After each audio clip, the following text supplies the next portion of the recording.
竞技体育全新的意义。从人工智能获得启发，智力运动还有很多提升的空间和可能性。中国正在成为世界智力运动的能量之源，促进智力运动发展，增进世界文化交流。5月，世界棋牌大师巅峰对决汇聚中国衡水。我是衡水人，我在我的家乡辽宁关注国际智力运动联盟世界大师锦标赛。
Hello and welcome, and it's championship day here at the IMSA World Masters Blitz.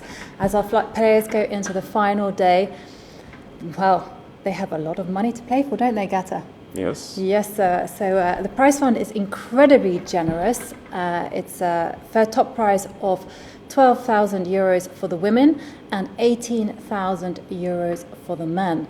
And just recapping on yesterday's round. So after 12 games of Blitz, in the lead in the men's section, we have Bu Jiangji of China, who's leading with 8 points, and he's nursing a half-point lead over Richard Rapport. And there are 4 players chasing on 7 points. So still everything to play for. In the women's section, Humpy Honoru put on an impressive performance with 8.5 points, and she's being chased by Tang Zhongyi of China with 8 points.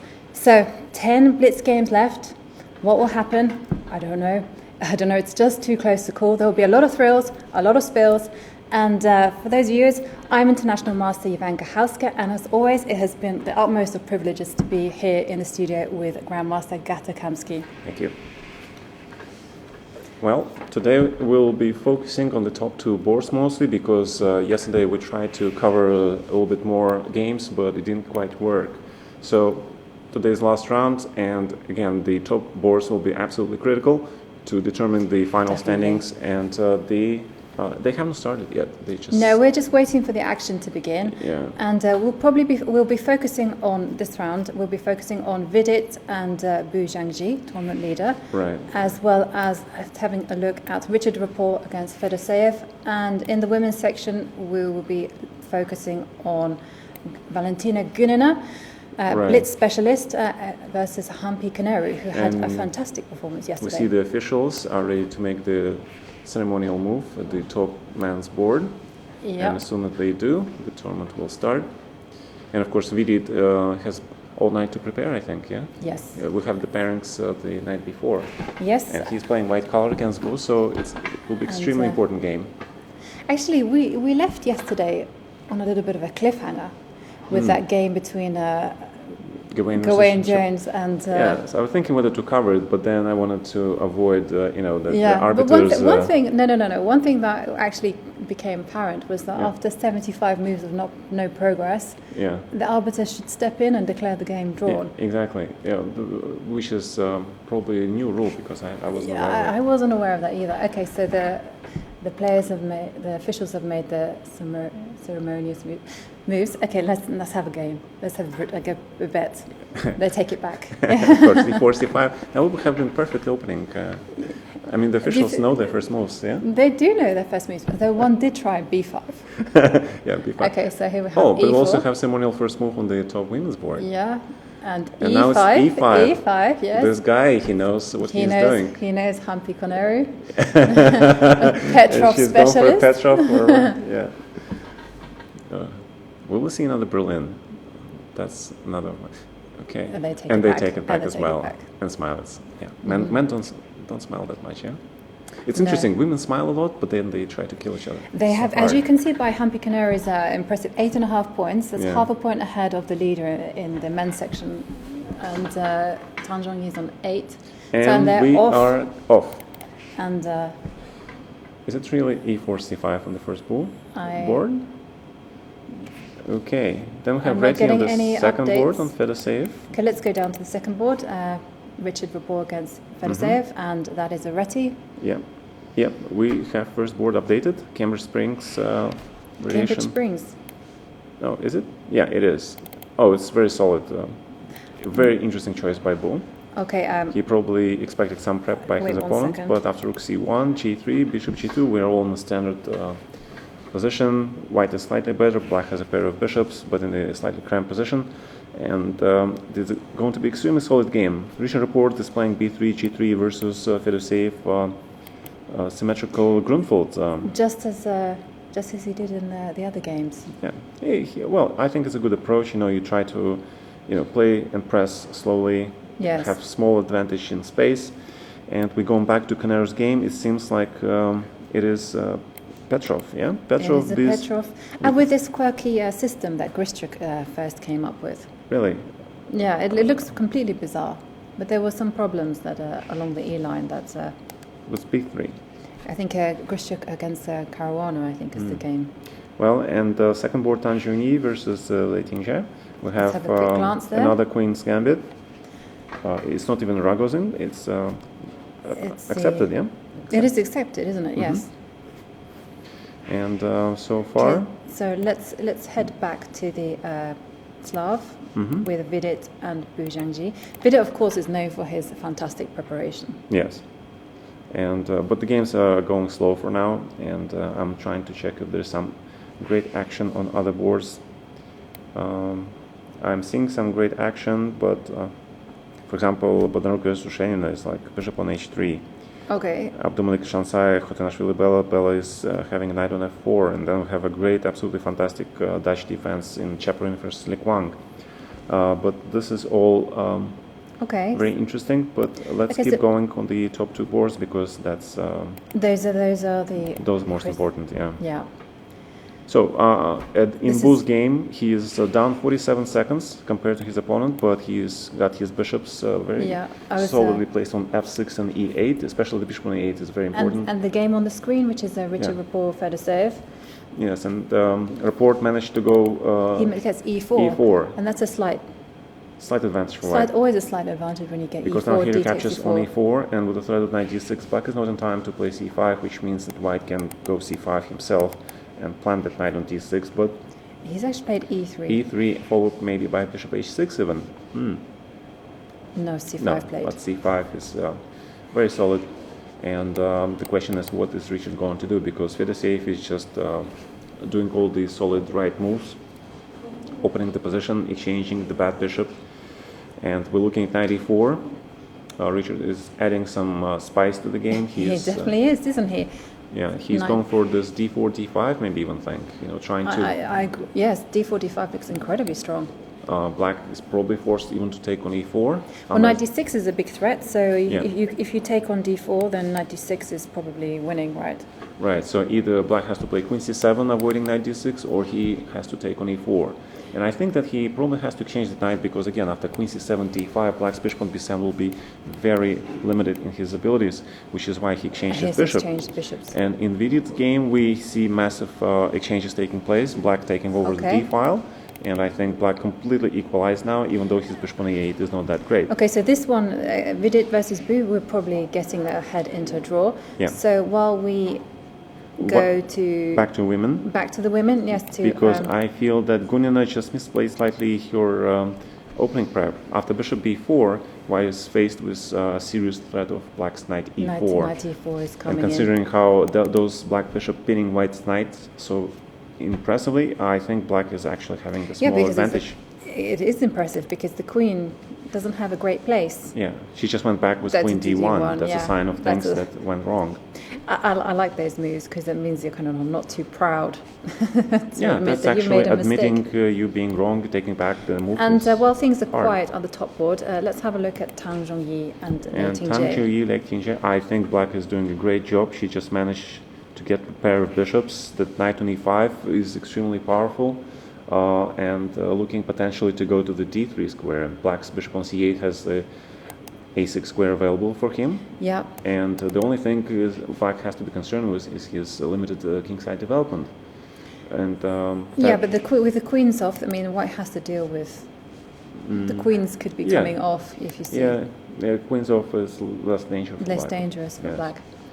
And do we have some results yet? No, we don't. No results. Although I expect there will be results soon. But Vidit suddenly captured on d4 with the pawn, and the idea is to meet black's bishop d7 with d5 push, obtaining a very small pull. Just a small technical detail, but it might be important because black's queen on d8 is sort of stuck protecting that a5 pawn. And if the queen moves and white plays d5, especially considering that black kingside pawns are placed on the white squares, it gives white some very small chances for the better endgame. And bishop d7 in fact played, and of course d5 on the board. Played.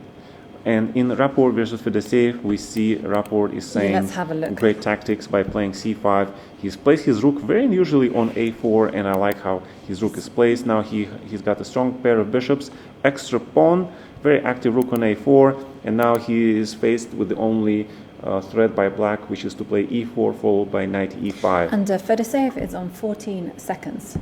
That's very stressful. Yeah. He's pawn down and he's low on time, but he has good possibilities with his knight. Nice move e5, e4. Queen just to get a4. And Richard is also getting lower on time. Rook c6. He's playing a preventive game. Rook c6. Yeah, he's trying to get the queen rook goes to d6 d6 now and then take over the file, and maybe white. Okay, but the knight is loose, so this gives me ideas. Okay, so knight e5 and then bishop b2 probably has c6 and bishop d6 is coming. Yeah, interesting. c7. Oh, black just. Wow. That pawn is rolling, and after rook takes e8, queen takes e8, massive exchanges, rook c1, followed by bishop f1, and the white is very close to clinching a victory in this game. And Rook c1. maybe rook d1 with the idea of rook d8. Yeah, okay, so rook c1 and then bishop. I like rook d1 rook d1 better yeah. actually, because if knight d3, bishop f1, he's actually played rook c1, c1, rook c8, and now bishop f1 has to be played. and bishop f8, Or maybe bishop bishop1. d6, yeah? Bishop d6. Yeah, to meet knight d3 with rook c6, because then, but knight f7 of course, and the black's bishop is coming to e5, and I think bishop d6 was inaccurate, bishop f1 was in fact preferable. Yeah. And we see And some... now, he's got his bishop. h3, very strong. g5. g5 bishop h. g4, and now bishop f1, and, bishop f1 and black is lost, because there is no now defense against bishop a6. He's gone bishop and e5. Richard just takes on e5 and plays bishop a6, he wins the rook, and That's Fedor it, resigns. Fedor doesn't look very happy. No, it's not very happy. So He do just we lost have the important game. And let's go quickly to Vidit against Bu Jiangji. And Bu is stuck in a slightly unpleasant game, but I see... Yeah, we'll come back to this one. Yeah, this one will because black just plays king e7 Yeah. and king d6 and shuffles. And let's have a bishop look f5. at... And in Canero's game, she's just being put to extreme pressure by Gunina. Gunina And she's suddenly just lost a piece. better. And she's now Well, lost. she's down in exchange. So Okay. Sorry, I didn't count the pieces on my right. bad. So, but after bishop f5, black has to play rook e8. So maybe c4. Interesting. Bishop takes c4, but Gunina just blundered that pawn on g6, and she just keeps on opening the files for her bishops, just throwing all in.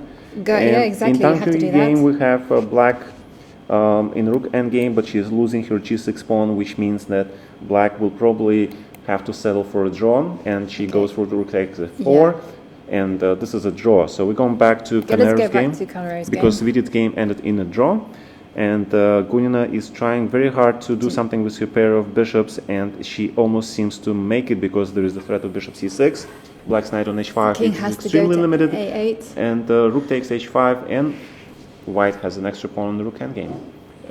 And after a6, king e4. King e4, bring the king in. Rook d6, and now rook... I'll wait for the live stream to... and it seems to be still drawish, because... No, d5. d5, rook d6, and now you have to protect the d5 pawn, which means that rook cannot attack the f6 pawn, and just a5 pawn moves. No, yes, and, this is probably a draw after and all black that. is completely okay, and we're looking at the draw. In fact, could it be that black is... No, it's just a draw. Rook a4, and there's just a6. rook a1 and start checking. Yeah. Yeah. Yeah. So it is a draw, because there is a rule on the rook endgame. Actually, black is worse again, because after rook b1 check and king c5. King c5 now happens. Yeah. And d6, and white is suddenly much better. In fact, she is winning. She is winning now. Yes, she is winning now. And d7. What a turnaround! No, she's got her king incredible. completely cut Rook d2 check, king c6. And if a4, then rook can go even to b8, and it's game there. over, because there is king e7, and the pawn is just too far f6 away to pawn falls. White takes rook, gives up his own rook for the a pawn, wins f6 pawn, and that's it. Game over. Game. It's incredible how in one move in the rook endgame, which was a draw, black manages to let white king get into the game, and she loses an important game, and she loses her leadership. Yes, with this game. Okay. She does, in fact, lose Yeah. it. That's how. Let's see how Tang Zhong. That ended in a draw, so they're still They co-lead. Yeah. They're co-lead. Yeah. And that's we have still a game in progress, which is Abdumalik versus Kotanashvili, and it is the only game which is left currently on board. We are going back to this absolutely drawn endgame. I think was just drawn. Yes. And all game has finished, and that was an exciting first round of the double round of the day. Great opener. We have change of leadership, not change yet, but not a change. They've tied. Yeah, but the second place is managed caught up. Catch up. Yeah. So we'll get back to you in just in a small bit to see the second round of this match. Yes. Okay.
casual discussion to business work. Go.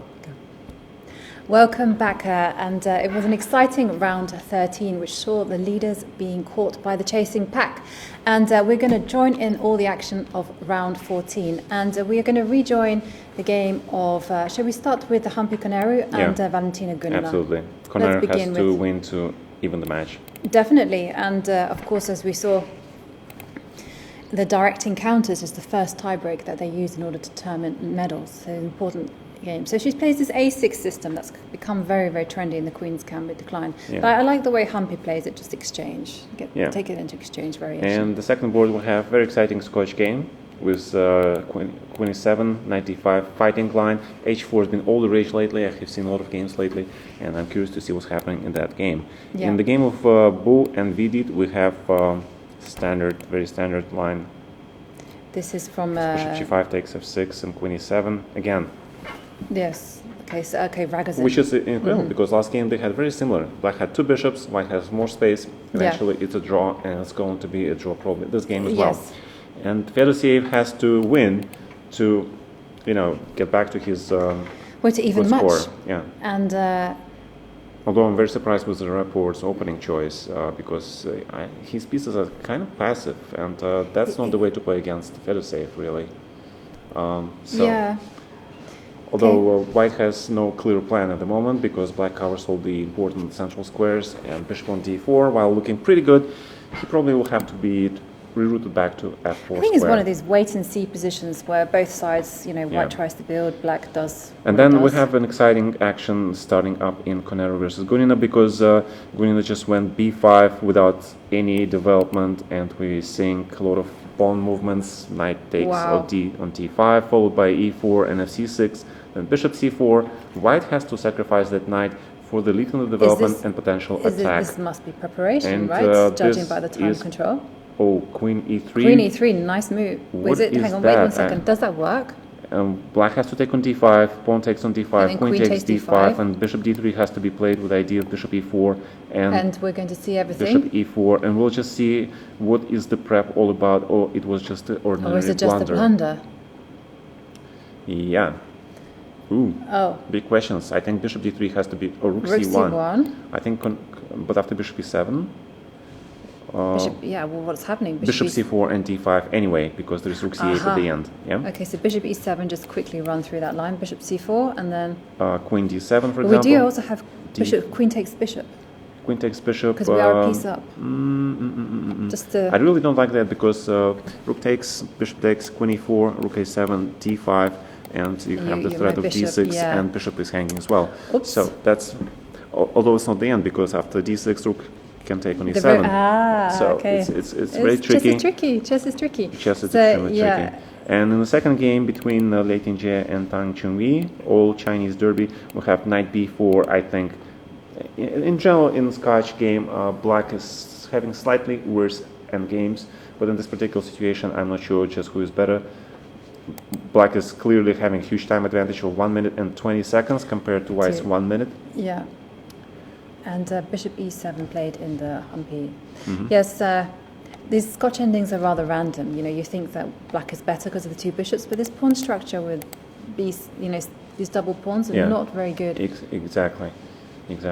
And we're going back to our bull game, and he is suddenly on the defensive. I'm not sure how much of the defensive it is because white is just planning to play bishop d5 and exchange everything, right? Yeah. And black will have to cover his e4 square, e4 pawn by playing f5, which means opening his king. But the most important thing for white is to exchange that one pair of bishops and get rid of black's strong pair of bishops. And what about if I get a bit avant-garde and just go h5, h4? h5 and h4. Yeah. Oh no, he's played very quietly with that. Well, not quietly, but queen f6 is a very nice move. But after bishop d5, bishop c3, rook takes c3, and queen d6, it was a nice trick. Yes. Nice little trick. Bishop c3. So if bishop c3, white has to take with the pawn. And that is perfectly okay because that pawn, once it reaches c4 square, it connects with the bishop. And we can see bishop c3. And we'll see bishop pawn takes c3, and black will have to take on d5, rook takes d5, and we're reaching the heavy pieces endgame where this little a discoordination between a3 and c3 pawns is covered well by the presence of the strong d4 square for white rook. And going back to Fedoshev game, we suddenly have some action. Fedoshev manages to bring the game into an endgame stage where he has very strong pair of bishops and a nice pawn. And a nice pawn on a6. Exactly. And Fedoshev just converts his pair of advantage pair of bishops into the extra pawn in the opposite color, bishop endgame. Which means that black has very good chances to hold, but he will be facing an unpleasant task because again that pawn on a6 might become vulnerable once white rook reaches the critical 7th rank. Yeah. So we're looking. We're going back at the women's Humpy Canary game because and the white managed to recover her missing piece by playing t5. Black plays rook c7, and white has certainly an advantage now because that bishop on d5 is extremely strong.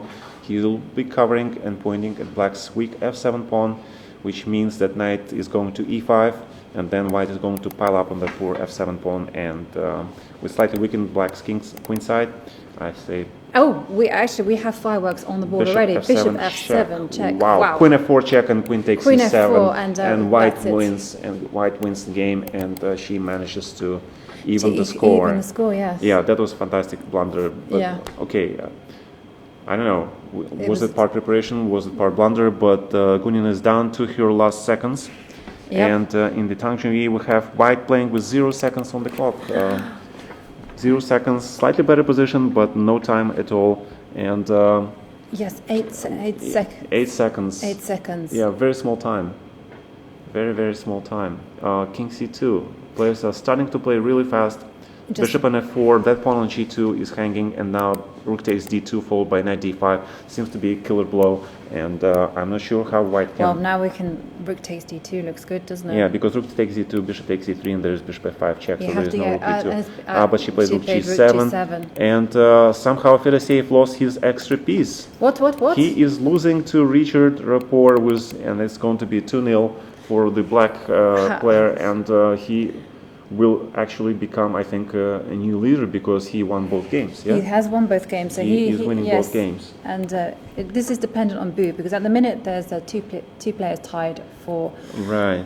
And first I see place. that Bu is going to have a pawn up after taking on d7 or taking on a7, and he's playing very safe chess. He doesn't allow black an activity and opportunity to get with rook to d2. So he has an extra pawn on d4, which is extremely difficult to convert, but he's going for the rook endgame. Yes. Rook d7 and queen c5 and queen takes d4 will be probably played. And still. And and they're going to this rook endgame, which is very famous with Dvoretsky. They actually, Fedoshev just resigned. Okay. And we are having a famous Dvoretsky rook endgames with the white's extra 8 pawn. And we have a result in Konero's game. She won. And late in G, white, even though she had much less time and was in worse position, now she's got winning. Much better position. 2 bishops, very strong h-pawn, and most importantly, 2 bishops. And the 2 players are actually very good friends. I can use. Really? Yeah. Oh, I didn't know that. That's important to that. Of course, black's pawn on a7 is in prize, and white can always take it, and she does not. No, she doesn't, but she's got her goal on this. I understand, but taking that pawn and then rolling the a pawn is like... yes, hello, and now she sees it. Now she plays a6. Yeah. But sometimes it happens in Blitz that, it's now it's been spotted, now removed. It was hiding a little bit, it was like camouflaged. Yeah, but in Bu's game we have some small change. So while the white give up his 2 pawns actually to roll his a pawn ahead, and after h4. Okay, so let's have a look at this technical ending with Bu Vidit.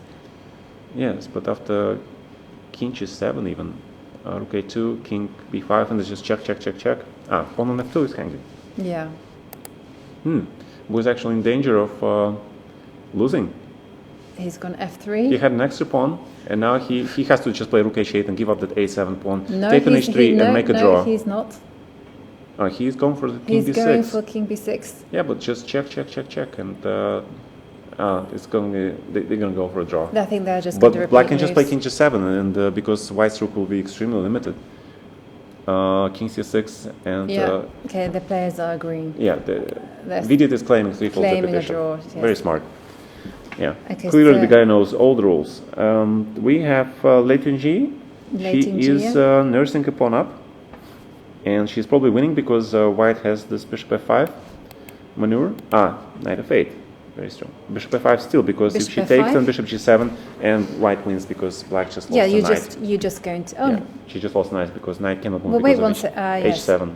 Yeah, it's game over. It is game over. Game over, and there's that no way to means the first game was a draw, I think.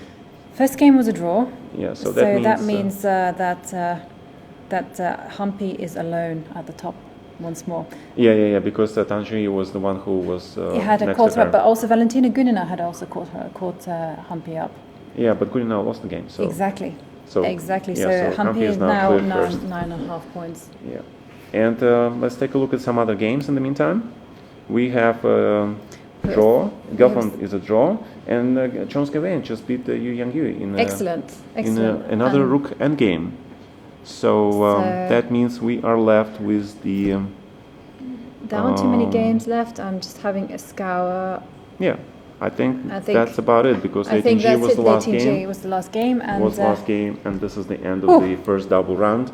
Yes, round 14 gone. Yeah, it goes so fast, doesn't it? Just the main winner of the round was Richard Rapport. He just definitely won 2 games. won two games. I think he overtakes the leader, no? He does overtake the leader because he was half point behind. He'd equaled, with 2-0 with this 2-0. He half has a point definitely ahead of him now. He's exactly clearly 8.5 points. So we'll get back to you for the second round. Yep. And there are see only you shortly. 4 more rounds to go. Yes, that's 8 games. Okay.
And we are ready to go.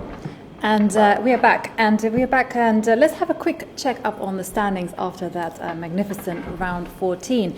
So in the women's section, we have Hampi Canaru leading with 9.5 points. Close behind is Alexandra Kostenyuk, who, remember, in the Rapid had this wonderful spurt at the end, and she's on 9 points after her 2-0 victory. And then we have Tang Zhongyi and then Valentina Gunina, Lei Tingjie, all on 8.5. In the men's section, things are not as close.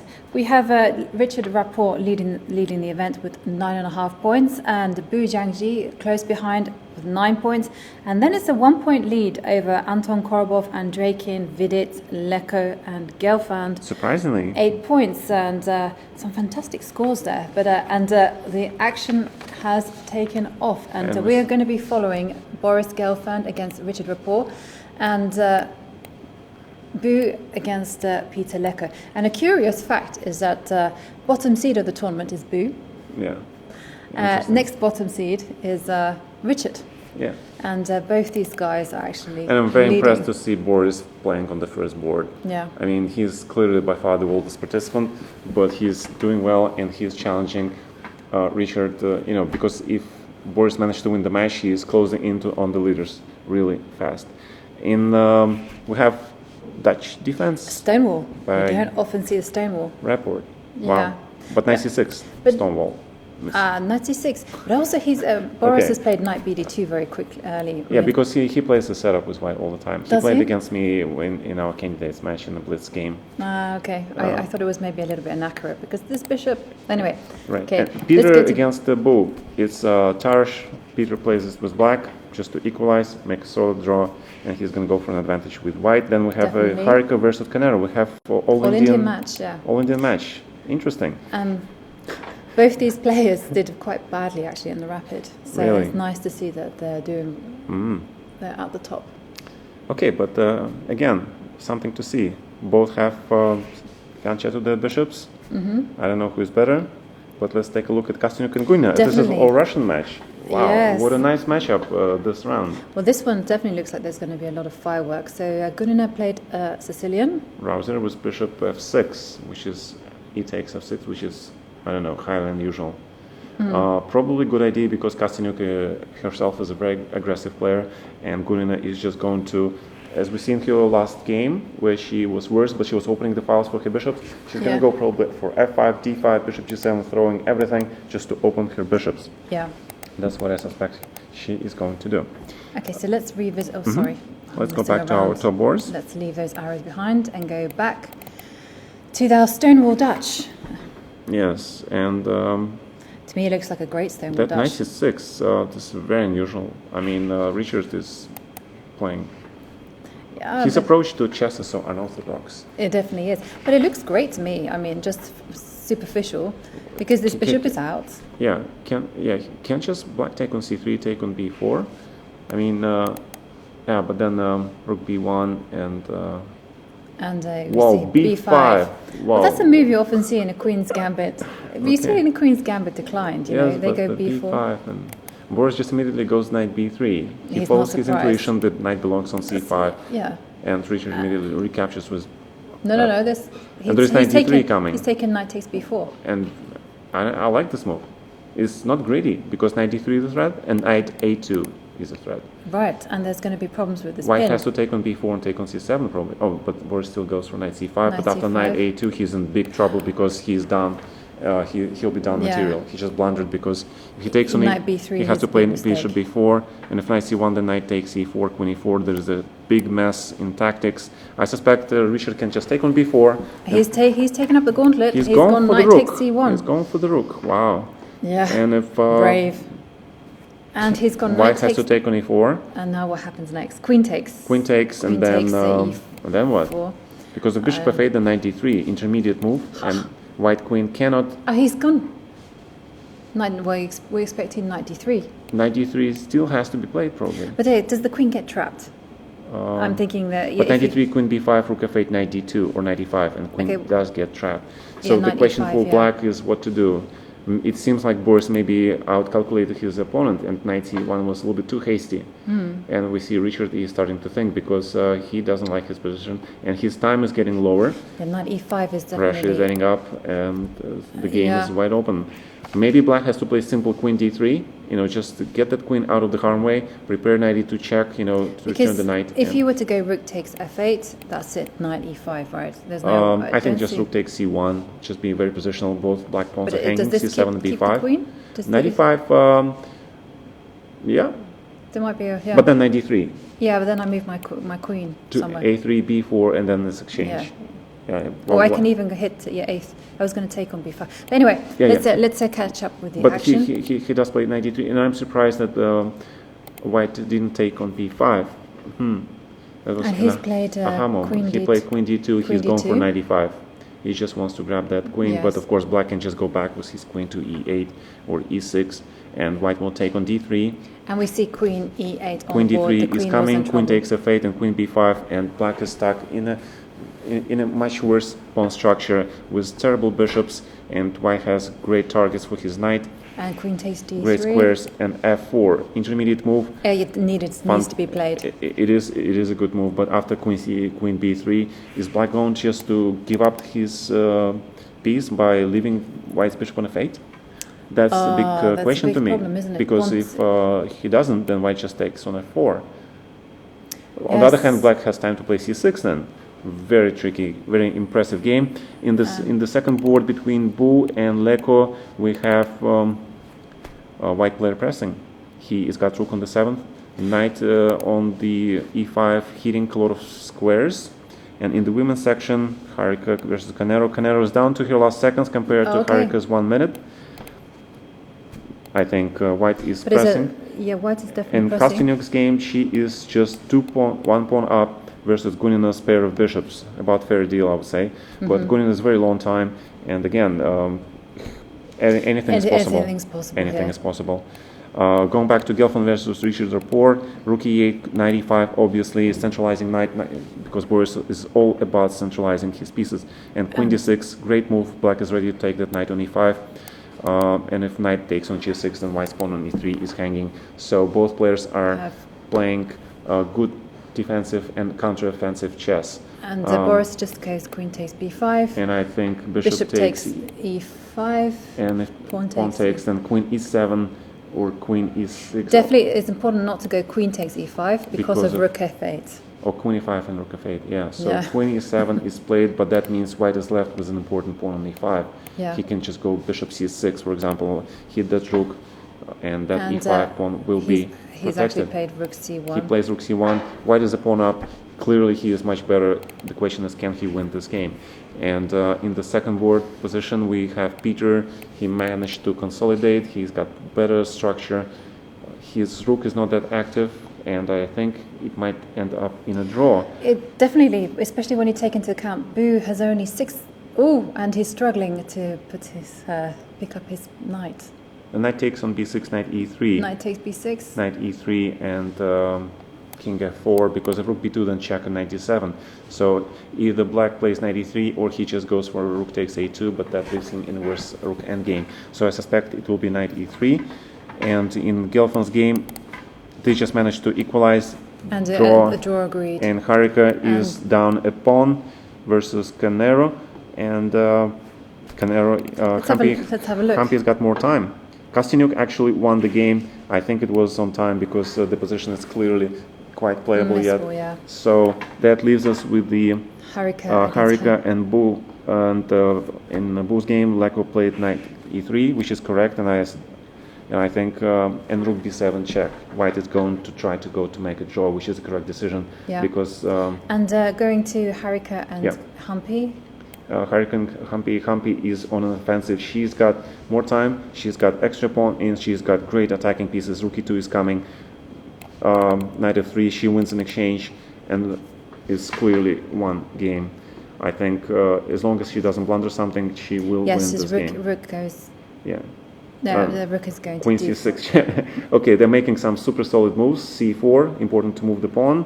Yeah. Black is just going rook d3 at some point, a3, and rook d3, rook takes c3 c3. is gonna... Yeah.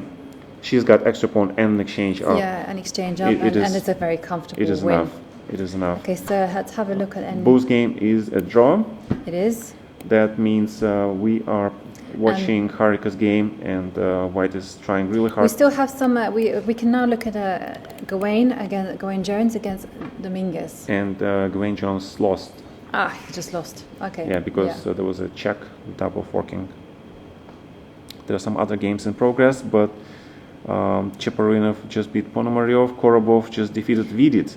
Yes. And we see both rapid winners actually moving up the tournament rankings. Both Kostyuk and Korobov, they're moving up.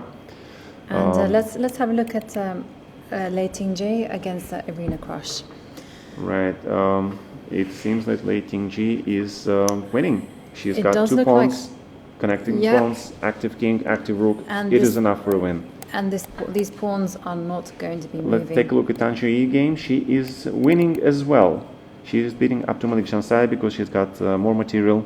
And Hampi finally won. Yes. And who else? We have Bodnar. Andrei can beat Wang Hao. We have Le Guanglin versus Yu Yangyi. And on bottom board, we can have a look at Zhao Jiwei against Bodnar. We haven't seen that Bodnar games in a quite long time. Yeah. No. Mostly rapids. Now after E5 is a draw. Okay, so it is a draw. That's a draw. And Muzachuk Marie versus Nana Jagnidze is the rook versus knight, which should be a draw. Stefanova Antoinette versus Elizabeth Bassett is a draw. That was a draw. And the only games remaining are the ones where White is desperately trying to go for the blockade in the Abdumalik versus Tanjui, and Lei Tingji let's have a look at winning. Yes, okay, so that's an easy win. Tang Zhongyi and Le Quang seems to be like a draw. Okay, Le Quang. Rook f5, yeah, very solid. King comes and it's a draw. And what else we have? So let's. How's that? So there are only two games in progress, yeah. There's only no. Bela Katanishvili is playing. She's finished, I think. Oh, she's finished. Yeah, she is lost. Shane is completely won. So in results, Mammadov actually defeated Fedoseev. So Mammadov had actually inflicted 3rd consecutive defeat on Fedoseev. Wow. But Mammadov was the tail ender. He really was pulling a quite bad but performance. As we mentioned before, he is a fantastic Blitz player, and something prevented him from showing his best in this particular tournament. But he can strike anytime. He can beat anybody, and as we can see in this game, he's extremely dangerous when has nothing to lose. And Lei Tingji defeated Irina Krush, and we have keep an eye on this game, the remaining game, which is Le Guanglin, Yu Yangyi. Yeah, and it seems to be Rook a5, Rook takes a3, and it is a draw. Yeah. Oh, the clock is running. Better stop the clock. Yeah. Okay, and the final game is Muzachuk versus Jagnidze, but I think they agreed on a draw because the clocks are not running. And that means this is the end of this first round of the second double round of the day. Yep. Some exciting games. It's definitely some exciting games, and Kostyuk beating Gunina. Exactly, her 3rd victory in a row. So she's really repeating the trend that she established in the rapid, and where she won her games. She's just half a point behind Hampi, Kostyuk. Yes. Wow.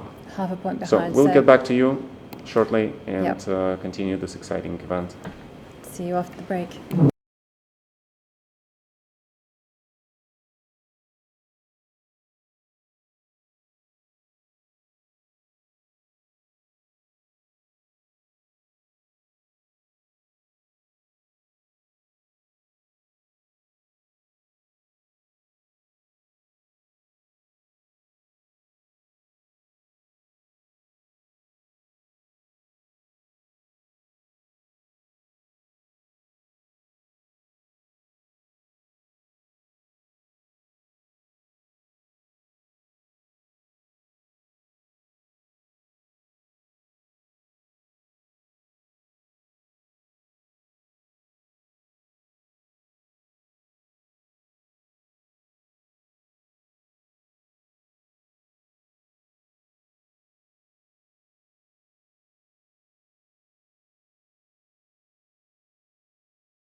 Welcome back, and it's now round 16, and that was certainly a thriller, as Blitz games usually are.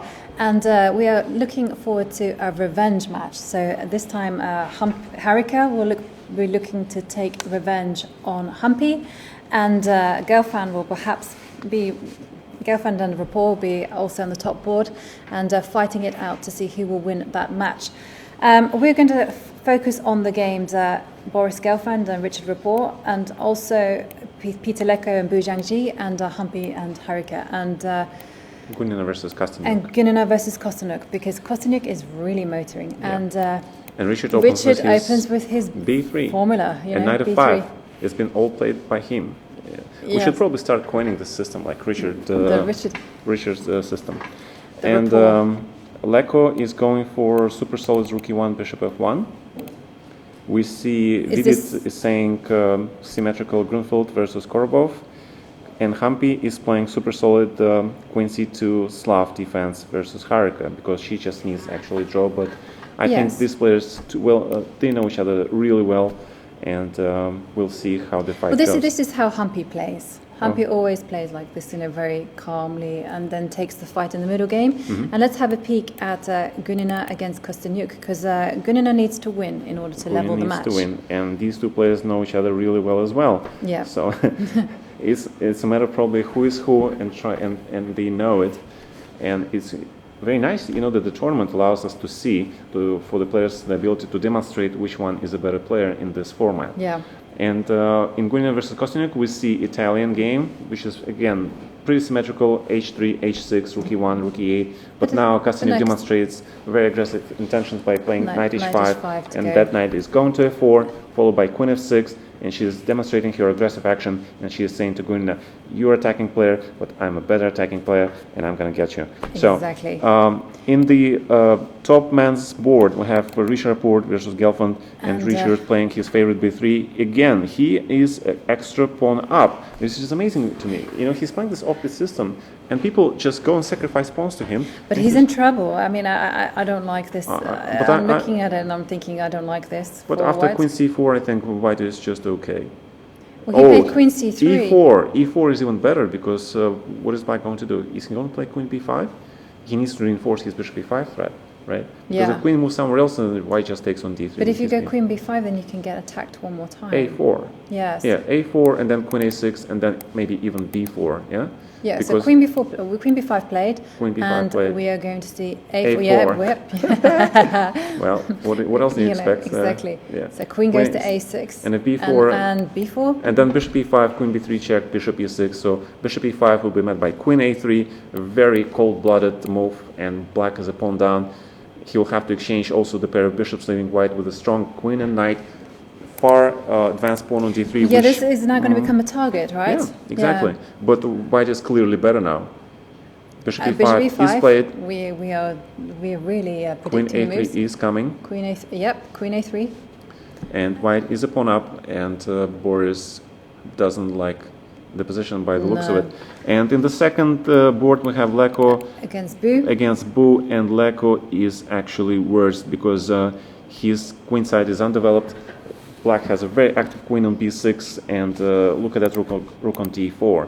I mean, it's beautiful, isn't it? And it is very beautiful. It is probably very close to equal, but not quite yet. So going back to the women's game, we have Humpy. Suddenly, the super solid Humpy is playing queen h4, and she's going for a direct attack. That's the best strategy. That is the best strategy, and the good defense is the best offense. Offense is the best. Offense is the best defense. Yeah. Yes, and she has all sorts of uncovered attacks on this f6. And she just goes rook d1, prepares for this eventual taking on c5, followed by knight e5, bishop f3 or bishop d3, and I like white's position. Yeah. I like white's position. She is probably better. And moving to Gunina and Kostyuk. Mm-hmm. Gunina just sacrificed the pawn. Just like that. Like it. Why? I don't know. She likes to open her files. She likes to open the files for the bishops, but applaud such bravery. Yes, but sacrificing pawn versus Kostyuk. Yes, just like last game. Yeah, Kostyuk just took some pawns and eventually won the game. She did, and Gunina is running into huge time trouble again. Yeah, that's not advisable. 34 seconds. Yeah, she lost the previous game on time. She lost the previous game, and now she is very close to losing the same game. And Richard Rapport just gave up his extra pawn to take on d7, play rook d5, and take on d3 maybe.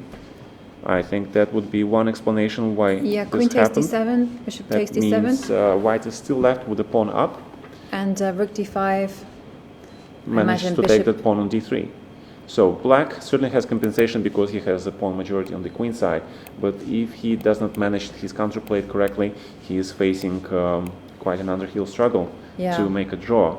And Richard already won the first game. Exactly. So this is a fantastic position to be in for yes. for and Richard. Peter Leko, he's just playing very solid chess, playing h3, b3, restricting all black pieces. He's going to make a draw, and we are looking at the draw result. I think we are looking up. at a draw result. Can we go to Humpy and Houska, because it looks super solid. Does look super solid, but symmetrical. Are there any and queen goes back to h4, which I think is the correct way to play this position, except that now black has a chance to play bishop a3 and suddenly activate... well, she's gone for e5. She's gone for e5, and I'm not sure if e5 is such a great idea, because it does give a target for white now. If black plays e4, that gives the white square on d4. And Humpy just very calmly, I like that, h3, the 22. Very, very important move. Black is playing a restrictive game, because white's queen on h4 is now stuck in a way. Yeah. Which is why a4 is needed, because you need to create squares aloof for the queen. Exactly, yeah. And Gunina versus Kastyniuk, Kastyniuk not only has a pawn advantage, but she is also having a superior pieces, judging by that rook on e8, pinning down white's dark squared bishop. Yeah. I think Kastyniuk is looking really good in this game. And look at that time. I mean, if we just hang around for this game for a little bit longer, you can see that Gunina 7 seconds versus 1 minute. Right. So and the only thing is that Gunina just attacked the knight on h4 and queen e4, and black just transposes the game into the endgame, which is much better for black. In fact, it is close to winning. Close to winning, I would say. Yes, and Kastyniuk is very close to doing a double hat trick. She's close to getting 4-0. Yeah, she just won the rapid tournament, and she's now very close to. And that would mean, the women are playing for €12,000 first prize. Is a very generous prize fund. Yes, but 24,000. And also rating points. Yeah, okay. What do you prefer? $24,000 euros or 10 rating points, 50 rating points? I like to think less materialistic. Less materialistic. But okay, let's be real. Okay. Yeah, let's First go back to Richard versus Gelfand, and Gelfand is correctly trying to push his pawn, but white's rook on b7 is great rook. I'm also a little bit afraid for Gelfand's. Yeah, but I think actually Gelfand is doing great. And once the pawn goes to b3, after rook c2, b2 is very close to queening. Richard has to be now careful. Has to be careful, right? He has to be careful because, and the question is, can he get something more than a draw? He has in a this draw. position? He has that. With this rook on d7 and this knight on f6, that is a guaranteed draw. Yeah, but does he have more? Because rook c2 and b2 is really fast. It's coming fast. Yeah, okay, so if I'd like to go what about g5, g4, g6, g7 mate? It's just impossible because rook c2, b2, and rook takes d2 check, and b1 queen. And Richard is going for it, but after rook c2, I don't think he has... g5, oh my god, b2. We're going to go rook b7. Bishop f7. He's gone bishop f7. Oh, okay. King e3, b2, rook d7. I think Richard just overstepped a little bit. He has to play g6 probably now just to hold his... No, he's gone for e5, and the tension is such that you can make him he's gone for e6, g6. Oh, he's going for this e7. pattern. Look but at rook takes d2, and he is losing. And he shakes his hand. He shakes his head, and Boris is winning. He tricked Richard in the time scramble, and black is completely winning. And queen f5 check just solves the game. Queen f5, and that's it. By queen followed by. He's played king e7. It just goes to show. And now, he can't even go. Completely winning. He can't even go e7. Yeah, it is still completely winning, and Boris knows it, and they both know it, and it's just a matter of time. And in the second board, we have Peter Leko playing Boo, and Leko is actually losing because black has strong king, great pawn rolling majority on the queen side. This means that what a turnaround. Boo, the bottom seed, Boo. Yeah. Which really, I mean, because this is such a strong tournament, seeding really doesn't mean anything. Let's be honest. He is just winning, and but he's low on time. But they're both low on time. They're both low on time. They're both playing on 5 and seconds. Hampi is I don't know what happened to Hampi's game. I think it's a draw because 4 pawns versus 2 pawns on the same side.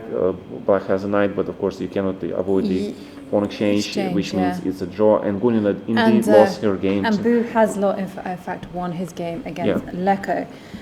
Wow. So that means... And Richard just overpressed. That was I was afraid of. He overpresses, you know. Well, this means we have a sole leader in the shape of Bu Zhangji. Yeah, he retook his lead. There's something happening with Hampi Kanaru and Harika Dronavali. They're just waiting there. Yeah, it's interesting. What are they waiting for? Because it seems very it seems very drawish, but what's going on? Probably some threefold repetition. Yeah, she agrees. Okay. No. No. Okay, so we're completely unsure what happened because players they just talk to an arbiter and they shake their head and note it, and then the arbiter left and they keep sitting there. Yeah. And they even talking to each other. Right. While the game is in progress. It's incredible. And let's see the other games. What we have in progress? We have Crush versus Leighton G, and Crush is an exchange up, clear exchange up, so she has all the chances to win this game. Double rooks, and to try to catch up with the leaders. And Tanjui is playing Abdul Malik, and Tanjui is extra piece as well, and she's completely winning. I think if she just plays d4, and she's on 8.5, so she's queen d5 check. Of course, the problem is the knight on h5. Why not just take that pawn on f4? Yeah, exactly. Yeah, just take the pawn on f4 and f d5, then queen e3, and if queen e5, then knight g3, and black is I think completely lost. And in fact, they have reached a result. So what? It says draw, but I don't believe that. That was the Tanjui game? Tanjui, she's a piece up, so very strange. No, I think it's a win. And, because it's she's a piece up. Yeah. She's a piece up, I don't believe. No, but it's a bishop and knight versus knight. Oh, hang on a second, a whole lot of moves. The whole position switch, we were missing some moves. Yeah, we obviously. Suddenly. Yeah, but Irene is now pressing, and of course she has to find the correct way for her rooks to move. Rook goes to a3, rook goes to f4, and then white has big problems playing g4. The trick was to play rook takes f5 some point, but when? After king e5, she has to give check. She checks. No, she's gone. King f6. Yeah. Rook b5. It's very difficult to go rook takes f5 and get into. Yeah, but now she's threatening rook takes f5, and she will indeed take on f5. But rook g3 is the huge threat by black. And rook g3, king h4. King h4 is winning on the spot. No, she can go. Now she can go rook b3. Now rook b3 wins. No. She could have went king h4, attack the rook, and black has no time to protect both the bishop and the rook. Yes. But they're rook g4 check. Okay, so now it's a draw. And Irina missed just her big chance to join the leaders, and of course Boris Gelfand won. And incredible round, incredible blunders at the very last second by the players. These are very strong players, but you can see what the nerves do to these guys. We have to go back to the Humpy game because that did in fact end in a draw. Yeah, it is a draw. It ended in a draw. So that means that we have a sole leader in the men's in Bu Zhangji, and then the women's section, Alexandra Kostenyuk with her 4 out of 4 start has caught Humpy up. Right. So they're both on 10 points. So we are now waiting for the third round. We're waiting for the round 17, I think. Round 17. Yeah. So we'll get back to you. Yeah, we'll get yeah. Suddenly I was short of words, but we'll see you after the break. Exactly.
It was round 17. And welcome to round 17 of the IMSA World Masters Blitz. And we've seen such fantastic games where we've seen blunders, we've seen brilliancies, we've seen people heartbreaks, absolute heartbreaks, yeah. And we've also seen the leaders, the leader change hands. And in the first, we're going to catch up. We're going to focus actually on the women's section, and there we were going to look at Kostyuk versus Pates. And then we are going to also focus on Hampi Konoru against Abdulmalik Zanjaya. And on top board, we have Bu Jiangji, fun enough, bottom seed. I love that fact. Leading the tournament. And he's going to be facing off against Dominguez. And Dominguez, of course, is second seed.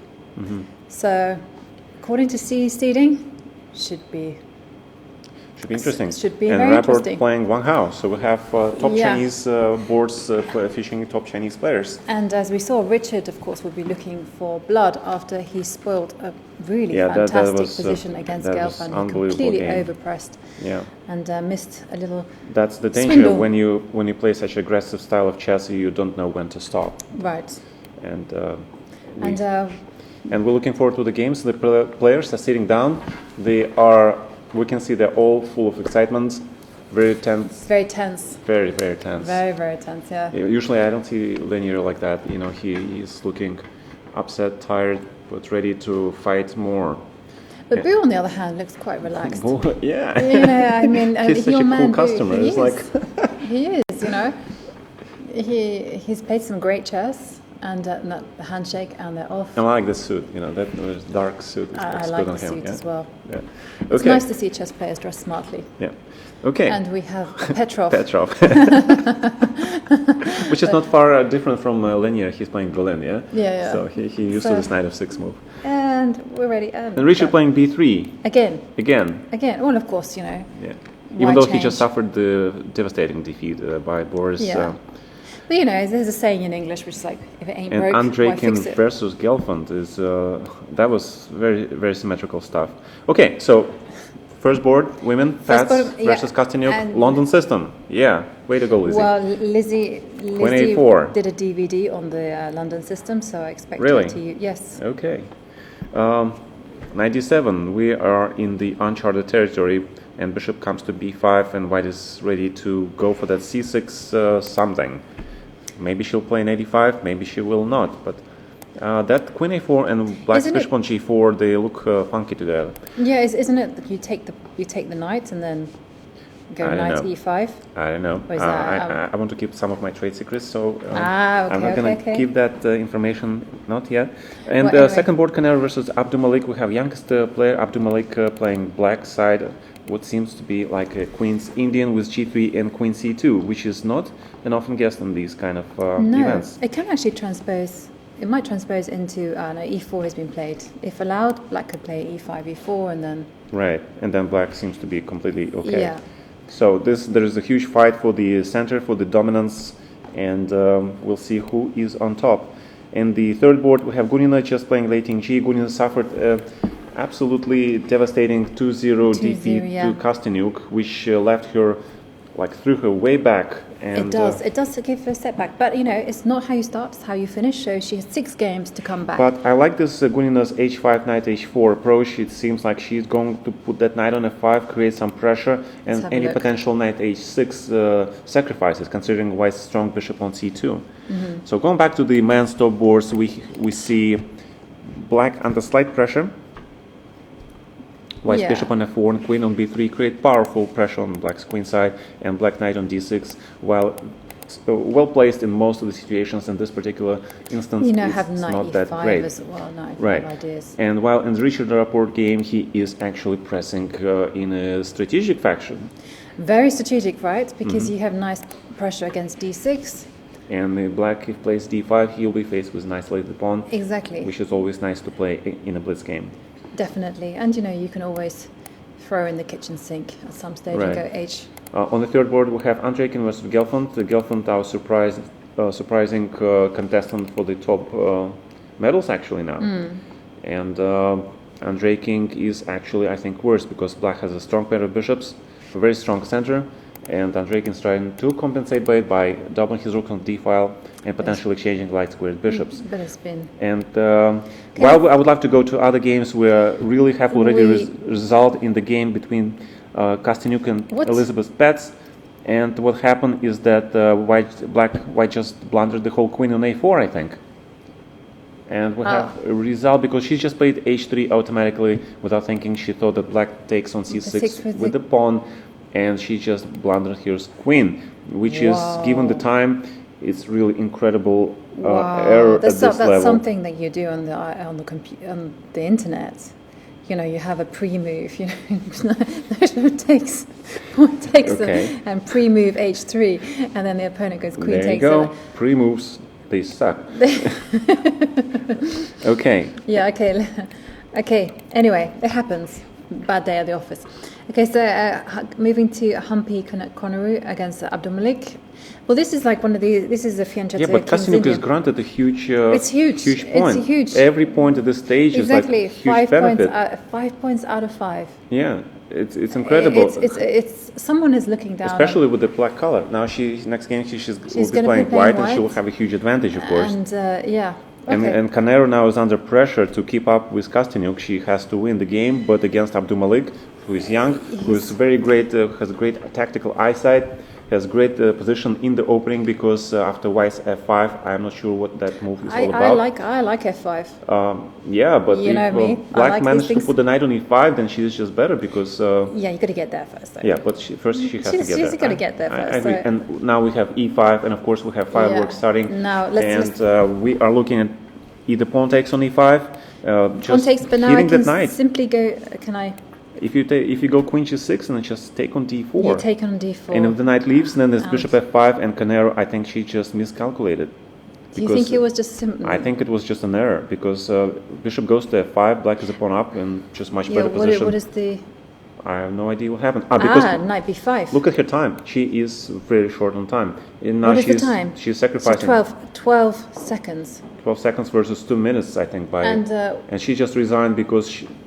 Did she lose on time? No, maybe she lost. You see her time here? It looks like 0-0-0, but yeah, because it was showed. Yeah, 0-1. She just lost on time. She lost on time. And we have a sole leader now. Well, we have a sole leader in the shape of Alexandra Kostyuk, and she is on 12 points, and Humpy needing very crucial points. Yes, she lost. Going back to the top board of men. Yeah.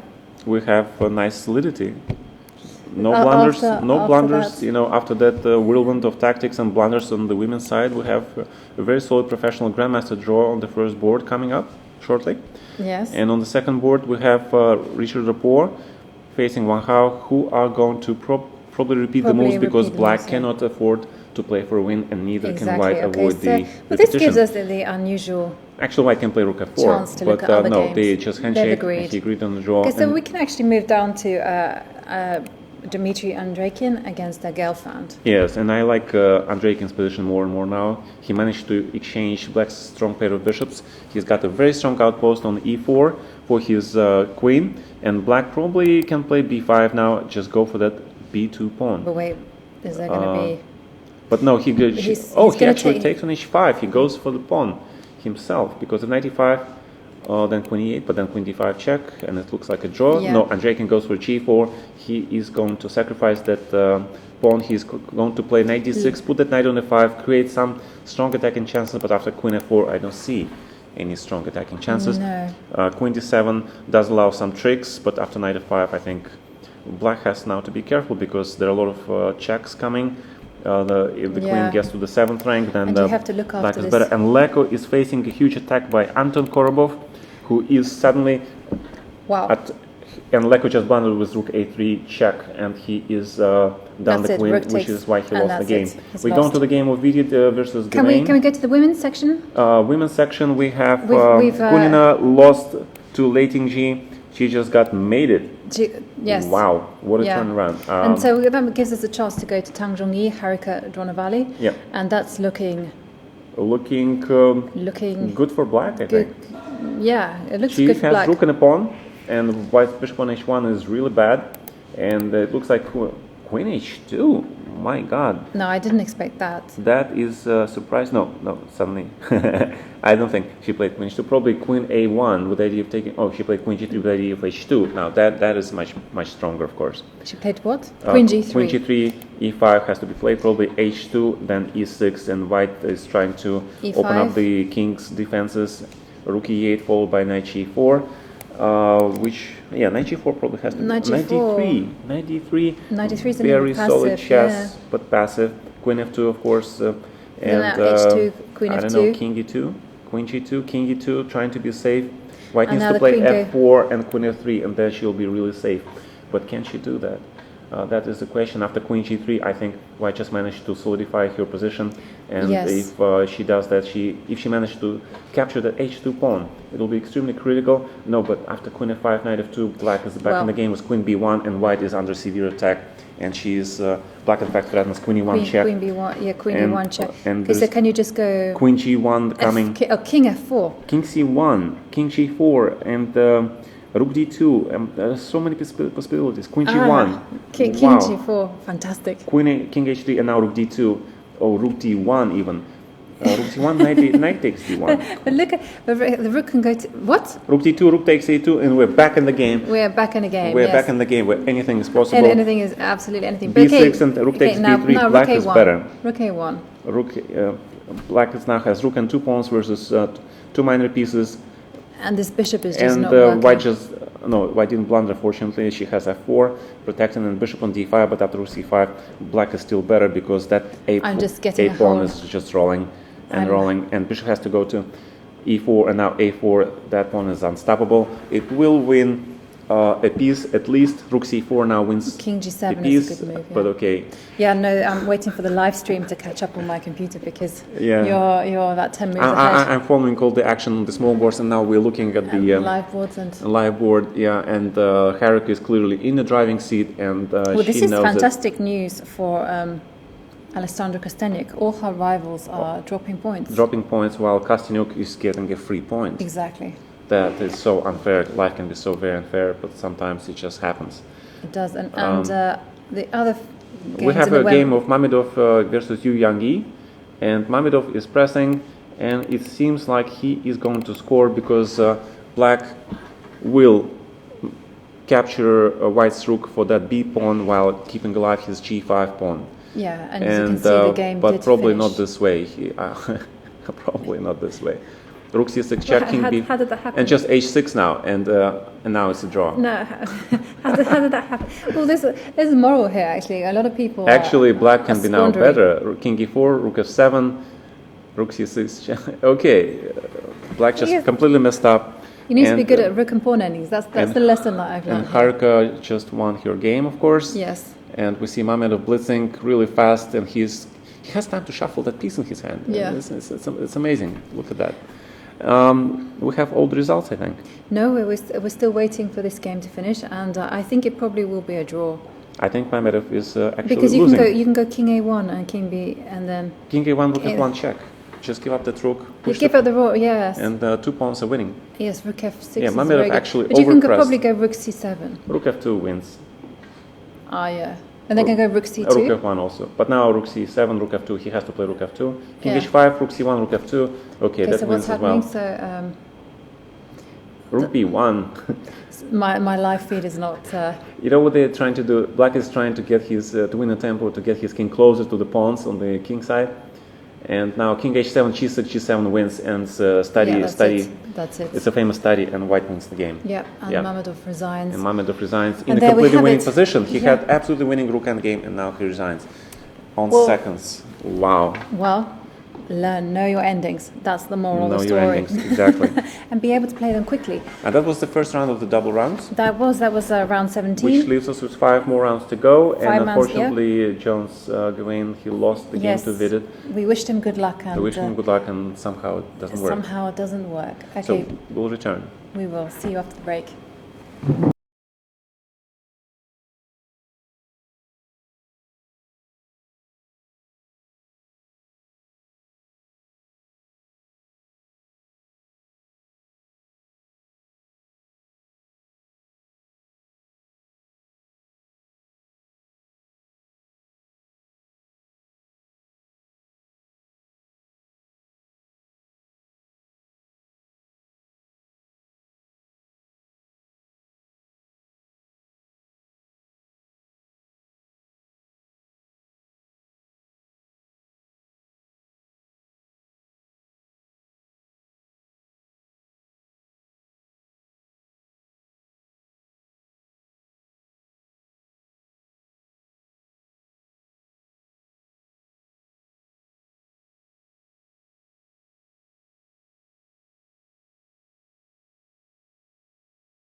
And welcome back to round 18. So we are awaiting all the action to begin. And once again, we will be focusing on top board. Bu Zhangji against Lenia Dominguez and Wang Hao against Richard Rapport. And then we'll also have a look at Elizabeth Pates against Kostenyuk. Of course, Elizabeth had that disaster in the previous round where she just blundered her queen for nothing, really. Yep. And such accidents happen, but hopefully... Well, for her but sake, not quite often, yeah. Yeah, for her sake, we hope that she recovers. And we also have an interesting matchup in Abdulmalik against Hamdi Kanari. And we have a great guest with us today. We do have a guest with us, yes. And yes, please come join us. We have former Women's World Champion Ji Yun Jun.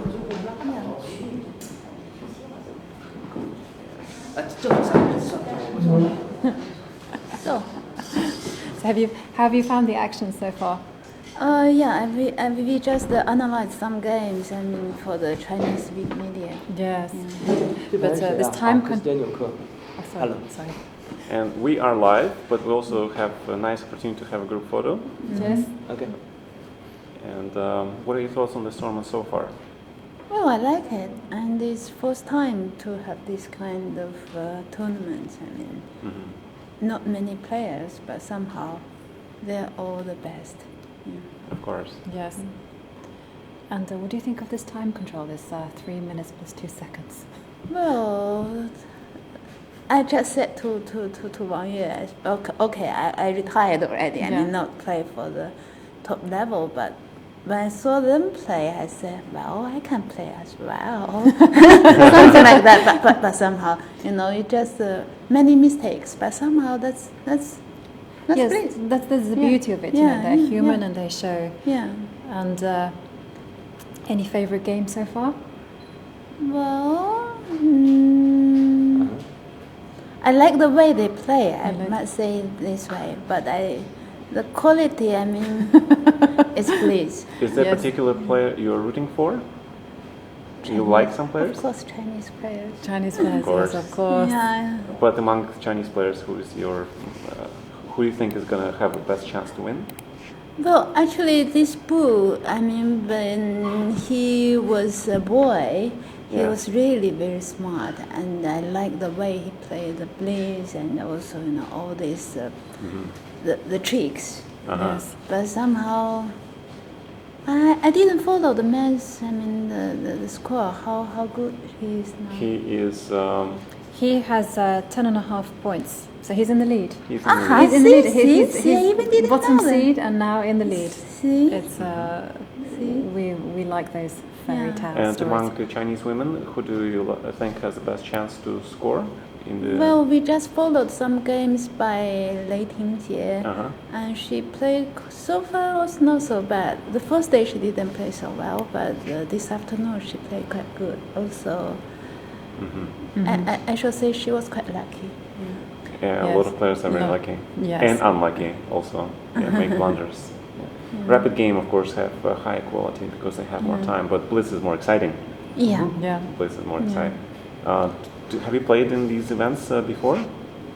Well, in our time, no, I should say not our time. You're still young, but in my time, put this way, I don't remember they have this kind of tournament. It's pity. Am I too old to coming back? No. No, Come back. No. Come back. And what do you think of this position so far? So far. Yeah, we are focusing on the top boards, and the top board is It's Bu versus Dominguez. Yes. Yeah. And it seems Dominguez knight on h5 makes quite an impression. Yeah. But he plays this position so often in this opening, so I think after bishop f3, I think he's still in his territory. And this is a very deceptive game because white's pawn structure is a little bit ruined. And he has to be careful not to overpress. And of course, in the Richard's game, in the second board, it's very solid chess. And I think Richard just decided to play solid chess after his loss to Gelfand. The black is better. Yes, black is better, right? Yeah, I think so. Of course. Of course. Yeah. Yeah. Knight 5 is a very nice idea. Right. Knight h5, yes. Yes. Yeah, it's very nice with the idea. And we have Grandmaster Wang Yue. Wang Yu. Wang Yu. Yeah. Yes. I remember we played so many games. Yes, in the past, yes. yes. And now, In Beijing and Huai'an. yes, in the Grand Prix also a long time ago. Yeah. I do believe he's one of the best player in the world for endgame. Ah. Yeah. Okay, he's strong in all level, but I mean, especially endgame. I don't want to And play those are very endgame important. against him. Those are the basics. Rook We and have seen some pawns, players. We send so many rook and pawn endings. Like, have you seen the last round where Mamedov, he couldn't convert the rook advantage in the rook end game, and then he even lost the game. This game. 啊。哪盘棋我没有看到。 It's okay. Yeah. So, what do you think of the? Speaking of the end games, what do you think of the second board position? Of So we Wang Hao actually have a versus result where Rapport? Wang Hao and Richard Rapport ended in a draw. in a draw. Yes. So why don't we go back to women section, first game? Yeah. Well, women games, everything can happen. It's very fighting. It's Yeah, fighting. exciting. Fighting chess. The Sicilian Neidorf, yeah? Another. Yeah. I remember when I played some games, I mean, when some journalist asking my coach about the game to get some comments about the game, he always say, well, it's very interesting. Very nice, neutral comment there. Yeah. Yes. But D5. after Good just idea. D5, D5 black is is, a good idea. he could be better, maybe. Yeah. But she could be better, yeah. Everything coming out, yeah. Because white now has to take on D5, and then how do you capture? Do you take capture with the knight or with the bishop? Yes. She's course taken with back with the knight. With the knight. Of course with knight. So you keep the knights on board, because I like white's bishop on G2. It's still very aggressive. So I think maybe bishop takes on D5, yeah? But B4. okay. Knight takes She's D5, played and B4, now... yes. Yes. Safe D5. Yeah, and now you won't take on E3 and take on A5, right? B4, but B4 is very strange. It doesn't feel right. Doesn't feel right. The idea Take of and the bishop C4. C4, right? Yeah. Take on E3, take on Take on Close E3, that, yeah, and and bishop then C4. bishop. and bishop C4. Yes, yeah, yes. Four. that sounds Easy, And easy, no, easy, she's simple. actually chose knight F6. Knight F6. And she lost knight C5. Yes. See, that's how That's play. how Like, you give a interest- space, you jump in the space. Yeah. So that is not That's what we have. prophylaxis. And we have very exciting board on the second board. We have C4, yes. Abdumalik versus Canero, and this looks like something. Everything is hanging.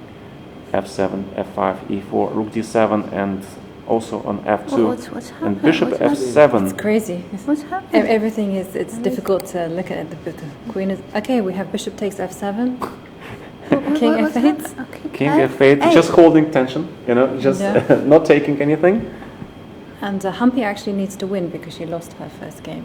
And now Bishop E6, Rook D5, just take on F5, and that knight is hanging, and then knight G4.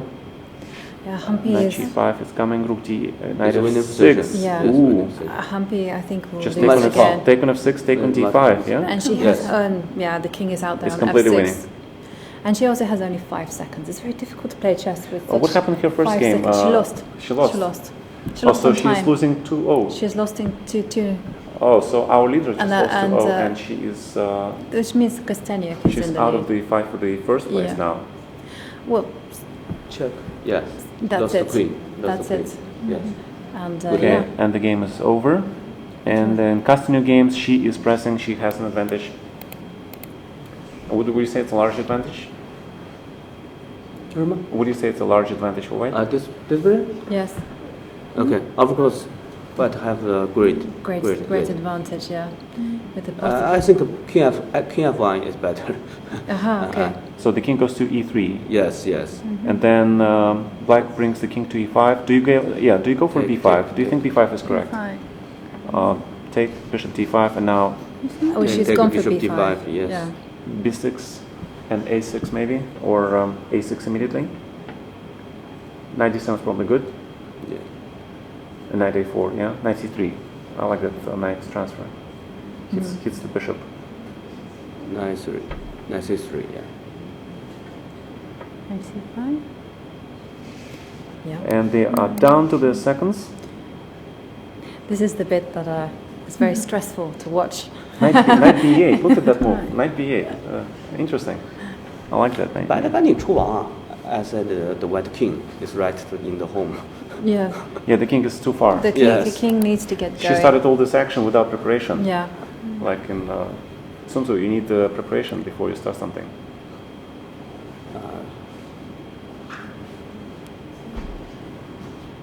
Complicated. Trying to sounds very smart, but probably didn't come out right. Okay. Shall we take a look at the top board and then? The top board is still in progress, and 22, yes, good idea. Let's have a look at. seems to be like a draw. Wait, isn't that black is piece down? Yeah. Then he's completely lost. 1-0. So this is looking great for Bu. Yeah, he just won and he extends his lead. He extends his lead. See, Yeah. Yeah, that's so why you're I correct. like- He's That's why I like him. Yes. I even didn't see the game. I said I like him. Yes. Well, you're preaching to the choir because Gata is a big fan of Bu. I like this game a lot, Yes. because he can play both positional and tactical chess. Yes, Clearly. It just goes quickly. 怎么就赢了？ Yeah. And Well- we have some games in progress, maybe. Yeah, we have Kostyanyuk. She is still playing Elizabeth Pats, but I think Elizabeth is now starting to play for an advantage, maybe. No, she's securing a draw. And Bishop B5 check, and suddenly where to go? No, Yeah, she's looks just going like- for a draw. Because 20 seconds left. Because on the black clock. needs She has to, two. if she wants to play for a win, she needs to go with her king to a5, and it's not so easy. King d4, king c5. Well, now she's trying. Now, A6. Now knight's come to D3. No, king g3, and white is better again, because that knight, yeah, but knight b2. Knight takes c4. Take, check.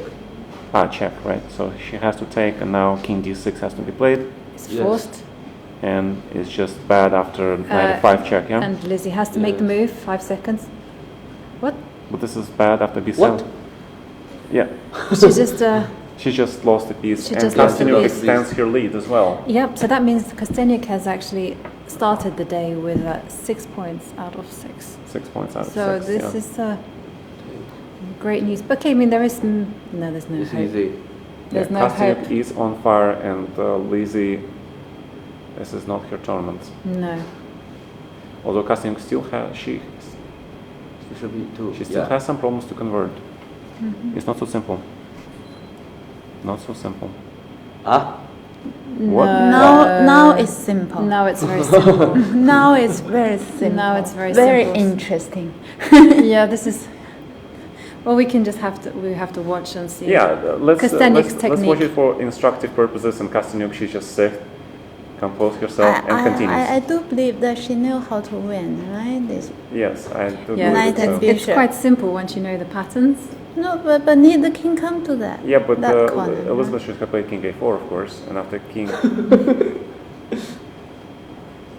She just helps, yeah? She just goes into the corner. yes. Yeah. Okay. And so then now she's going to set up the it's wrong pattern. corner. Yeah, now it's a setup. Yes. So Now knight here it e4. is. And that's it. The king goes up, but then there's the Oh, but box. Kostyanyuk This is messed the up. box. This is the box. Yes. No, this is the box. This is the books. Box, yeah. Yes, good, good. And 96, 96. 96 of No, course. the knight does the W, Yeah. and it only does. Knight b7, yeah. That's it. Yeah, okay. The easy walk. And then the bishop, yeah. Bishop is c4 like this. Okay, now she has time to think. Okay. And it's bishop, knight check, and Very nice game. And that's yeah, it. that was it. Okay, Kostyanyuk knows your own games. Yeah. She said what? What did she say? What is that? I don't know. I don't know. I don't know. I would love to know what she says, but look at that face expression. It was quite sweet, yeah. Yeah. Yes. I think she said something in Russian also, because she speaks Russian, yeah? Really? Yeah, she Yeah. does. So Okay, and that was the last game of that the was the last round. game of the day. Was it the last game of No, the no, not the double day. round? No, it's Yeah. the first game. No, It's it's first game. last First. game of the double round, yeah. So it's the last game of the match. Oh, last game of the match, so the match is over, yeah? So Yeah. we So- have 2 more games. Two more matches. We have 2 more matches. 4 more games. 4 more games. So there's still a lot that can be happening. Things But can change. 6 out of 6 is very impressive. 6 out of 6, and I'd like to give a big thank you to our guests. our distinguished guest. Thank you. Great. Thank you. And you come back to your work. Thank you very much. Thank you for joining us. Thank you.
And we are back for round 19. And wow, another dramatic round. And I also have to give really special thanks to our guests who came and helped us commentate, because for me, Xi Jung, it was a legend. Yes.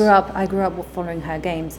And kind of recapping on the leaderboard, and in the men's section we have Bu Jiangji, and he has 12 points, 1 point lead over Richard Rapport and Dmitry Andreikin. So 1 point lead is starting to become a little bit more significant.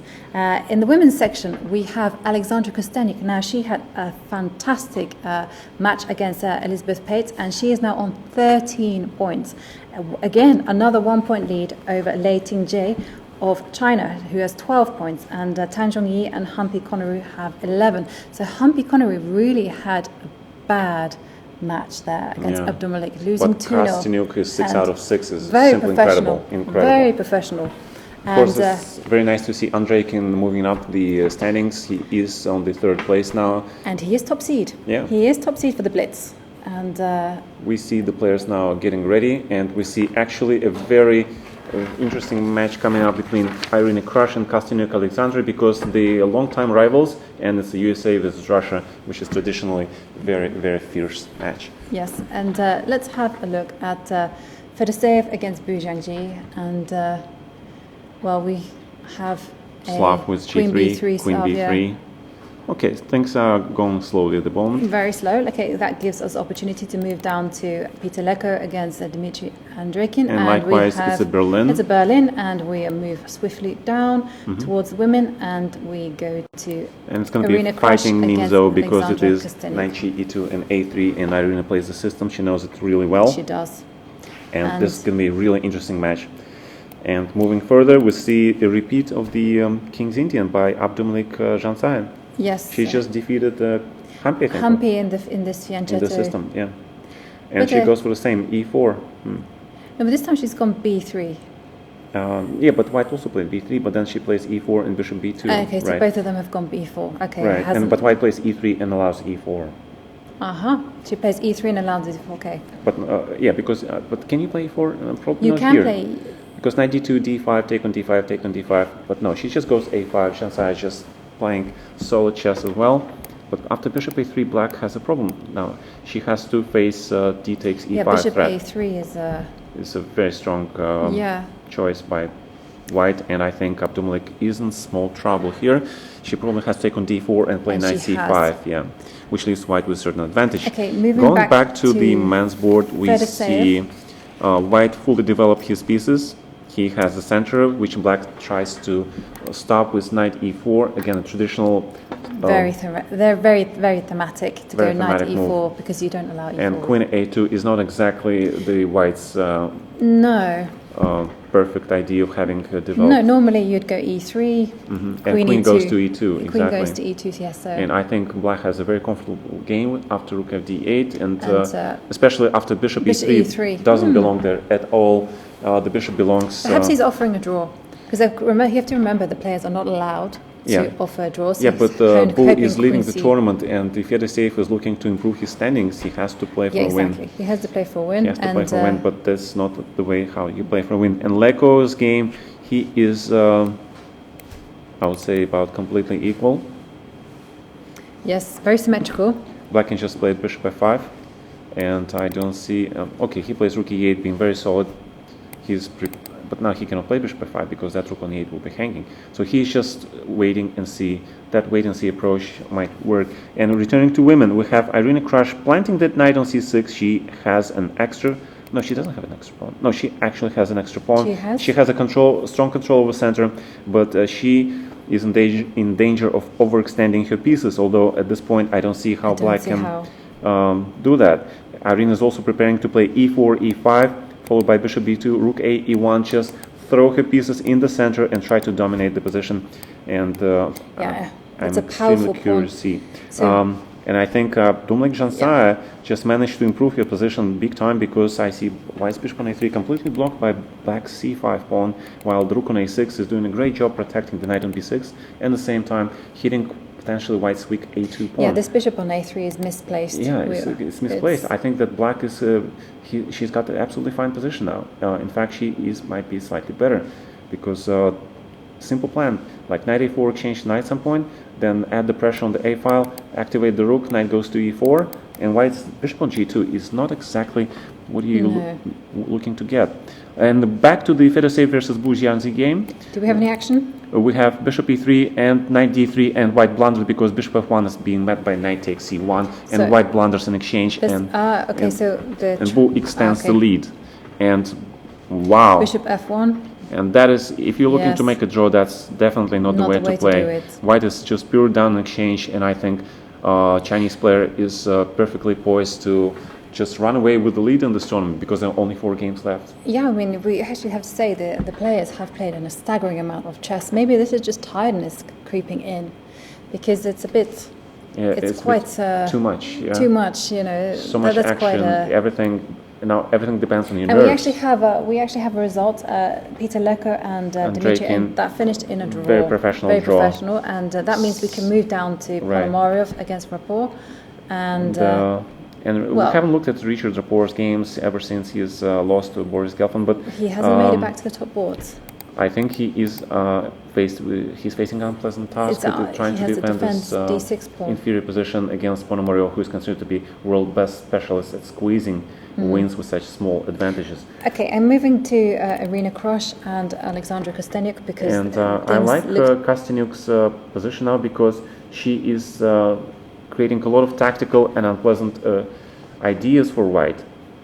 Although bishop d4 was a great move, but black has this idea with knight g4, f5. There is a knight takes maybe d5. Even rook takes e2. What about knight takes d5 right now?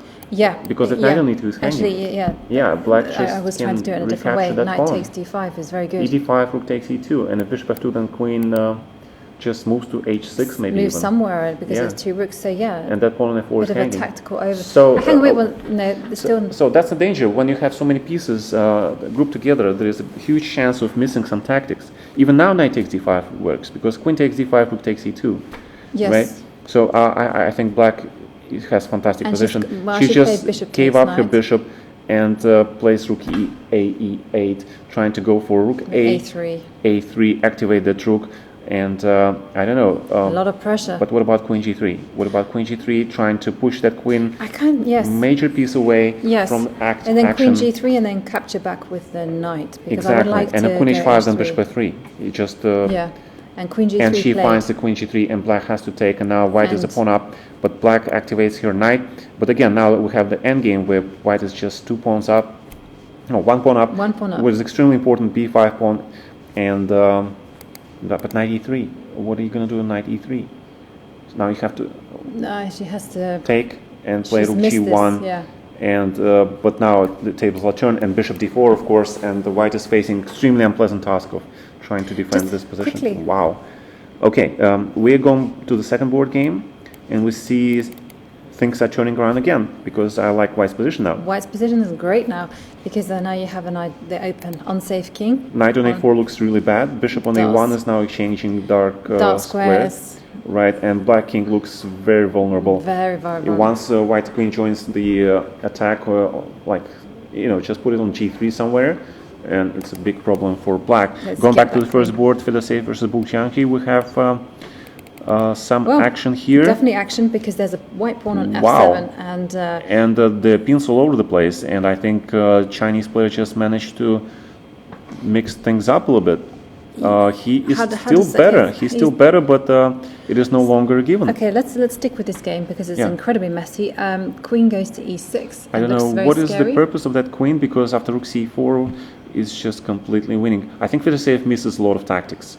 He is missing a lot of tactics. Queen c4, rook takes d1, bishop takes f2, and he is lost because he's simply done rook.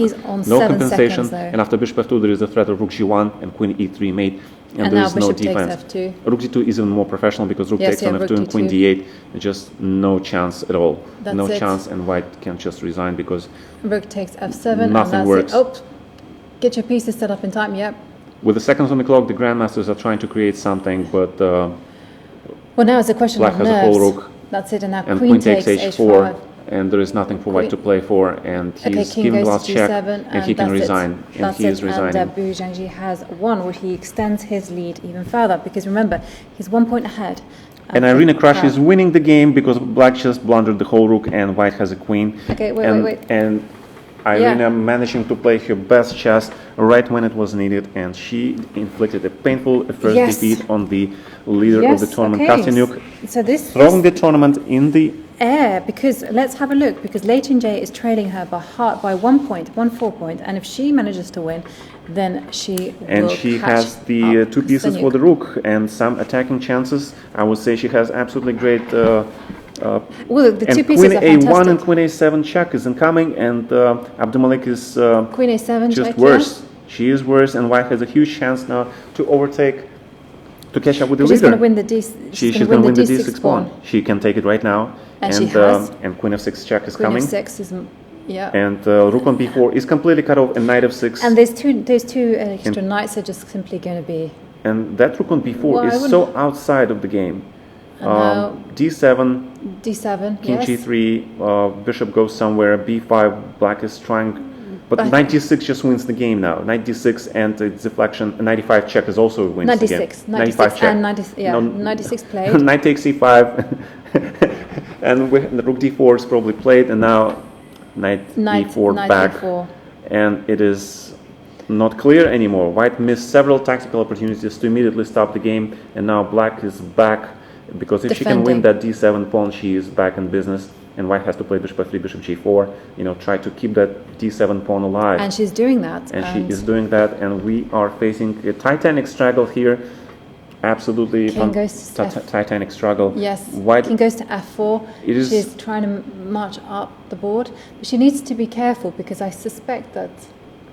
I see no plan by white, because she just blundered the bishop on F5, and there's 95 check, and rook takes F5. No, but she's threatening her queen. She's threatening to queen. Oh, she's so lucky there. Yeah, she's threatening to queen. But now we have a absolutely nightmarish endgame. Yeah, nightmare. Because if black gives up her rook for H4 pawn, we are facing two knights versus the pawn, which is oh difficult. My god! It depends on whether the pawn has crossed the river, so to speak. Yeah. This is the. You know that endgame. No, I just know the theory. There is a river. It's called Troitsky line. That's okay. Okay. The Troitsky line. No, I didn't know that. And let's go back quickly to the Gunina versus Tangjui. And Gunina is trying to win, and Queen G6, and what is going on? Rook F6. Shouldn't white just go for A5 pawn and just? She is going for that, and she finds the way, and it's probably technically won position by white, because that pawn is extremely difficult to stop. How is it if I sacrifice the bishop for that A7 pawn, and then I'm left with the G7 pawn? It's difficult to sack the bishop there, because the queen always. But now, you're right. And now with the now G7, I can go bishop C5. Now just bishop C5, just put the bishop there, rook on H6, and rook on F6. Rook F6. Yeah, but the king is on A7. The king is on 7. If the king was on below the 6th rank, then it will be a draw. But now. And now bishop we are facing two nightmarish endgames here. We are facing two knights. And now rook F6, versus and the pawn. now what happens now? There's no way that she can. And just the king moves. And then the king moves. And this is just a draw. If black king doesn't have a move, like king E7, then rook has to move. Rook H6. You can still play rook H6 and rook F6 back. Because if the king comes, rook F6 check. So it is a fortress. I think it is a fortress. And in late NG, she gave up her pawn, and now it is a clear draw, because two knights cannot mate by themselves, even if black did not have the rook and a pawn. Okay, so we're looking at the draw, and late G missed her huge chance to. She missed it. But knight H3. Why she take this pawn? She didn't. It's a draw. Now she can go H4 and then. Yeah, but she should have played knight H3, and then she has this huge chance of winning the game. Yes. It's amazing. We've had some endings be, now we're looking at the game between Jones Gawain and Le Quan Lim, and Jones Gawain is now actually on the defensive side of this endgame. Last night he had this. Last night he was had the extra knight. And he actually drew Chaparinov after a huge adventure. A huge adventure, which involved. We actually found out a new rule that after 75 moves of no progress, the arbiter should step in and declare the game drawn. I never knew this rule at all. I thought that there was... And he just came into big trouble because knight c5 is so tricky. King e8 is the only move. King e8 is the only move, And yes. then he's facing possibly knight e6, but then king d7 back. So king e8 is the only move, Yeah. and he has to find it. Which is, when he's forced to find it. He's forced to find it. He has to find He will it. mind it. Otherwise, he's just... Yeah, well, otherwise there's either an unpleasant discovered or a knight b7 fork. Knight b3. Or even knight b7. You can go king d6. No, knight b7, knight a5, and No, rook is protected. the rook is protected. Yeah. And that's about all. We have result games in Ponomarev. He just inflicted defeat on Rapport, and Mamedov lost to Korobov, while Dominguez beat Yu Yang-Yu, and in the women's section we have Konero Hampi actually beating Ushenina. She beat Ushenina, and Valentina Gunina is still playing against Hannah. While Harika lost to Muzichuk Maria. Yeah, and Elizabeth Pates also lost her third consecutive And we game. have just one game remaining, which is Gawain Jones, and We have actually Gunina is still playing. And Gunina is still playing. No, that's been agreed a draw. Yeah, but Gawain Jones, he is thinking. What is he has time to think? Does he have time to think? What was he thinking? No, I think they've called the arbiter. Oh, he probably called the arbiter. How many moves was that with rook and knight? Okay, so they played 112. Okay, so when was the pawn last taken? So let's have a look. 69 move, right? Black's pawn on c3. Okay, so king. Okay, so 73 moves plus 50. 50 is 100 and. He just needs one more move. No, it's 112, isn't it? Yeah. Yeah, but the 50 it's 100. Yeah. He needs 120. 120. Yes. So but he's saving time by trying to claim a draw. Yeah. He now has He time to think about the position while the arbiters. Exactly, and he just nice trick. Yeah, but if his claim is found to be wrong, then his opponent is added time. He has added time, but I think in this position it doesn't. Doesn't matter because it doesn't matter as such. I think he'll figure out that. And also they'll tell him actually you need to play 10 more moves. Oh really? I think so. They'll say no. That's a nice trick. You find out exactly how many moves you need to play. I think they'll tell him. I'm not really sure whether they will. But see? Knowing arbiters after last night's experience, he's now a veteran. He is a veteran in the rook.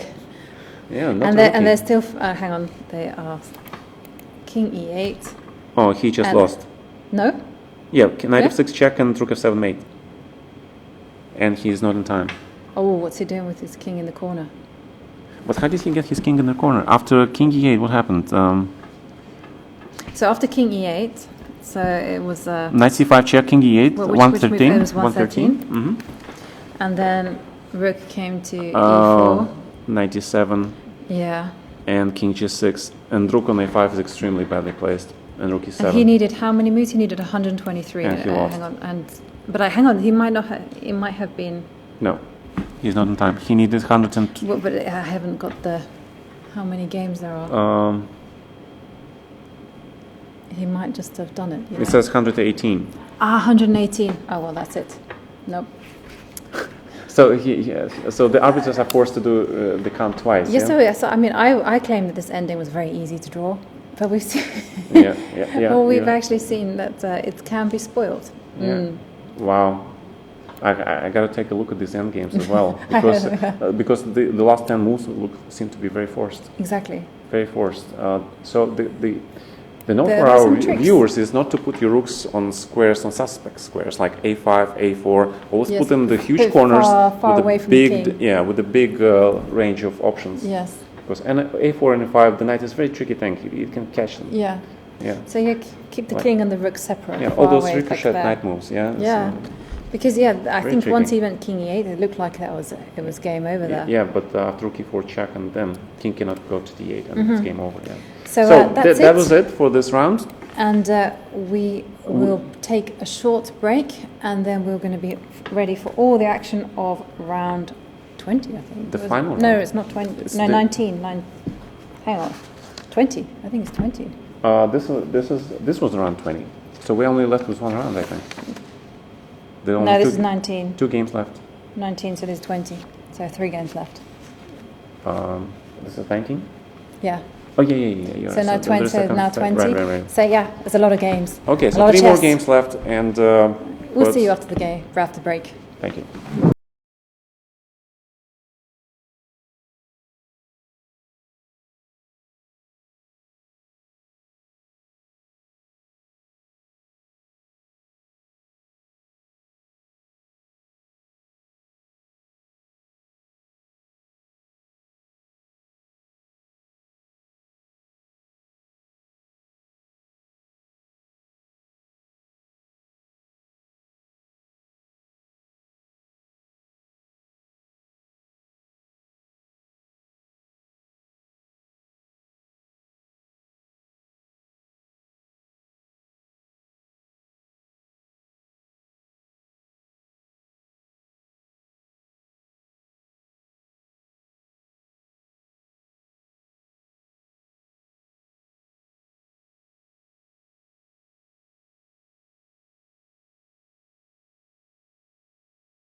And welcome to round 20 of the IMSA World Masters Championship. 3 rounds left, everything to play for. And just to recap on the leaderboard, at the men's section, we have Bu Zhangji in the lead. No, he's not. Yes, in the lead with 12 points. I was really looking at the seed and I thought, oh, that's a change. And he's on 12 points, and 1 point behind him are Andrekin and Richard Rapport. They are on 11 points, so still pretty close.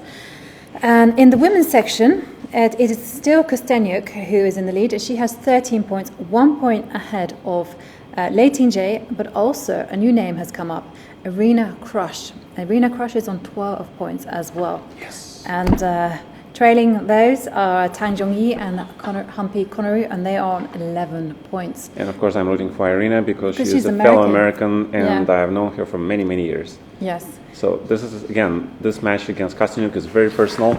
It is, and we will keep a close eye on it. And let's have a quick look at Bu Zhangji against Fedoseev. Another solid game by Bu Zhangji. Very solid. And Andreikin versus Leko, Reti. We have a Queen's Gambit declined. And Rapport's playing b3 against Ponomaryov. Just taking off the topic. And let's go down to the crunch game, which is Kostenyuk against Irina Krush. And of course, Krush also plays Rouser, just like in her game against Gunina. Kostenyuk is facing Rouser, but she declined to take on f6 and she plays bishop e3. So the game now becomes a dragon.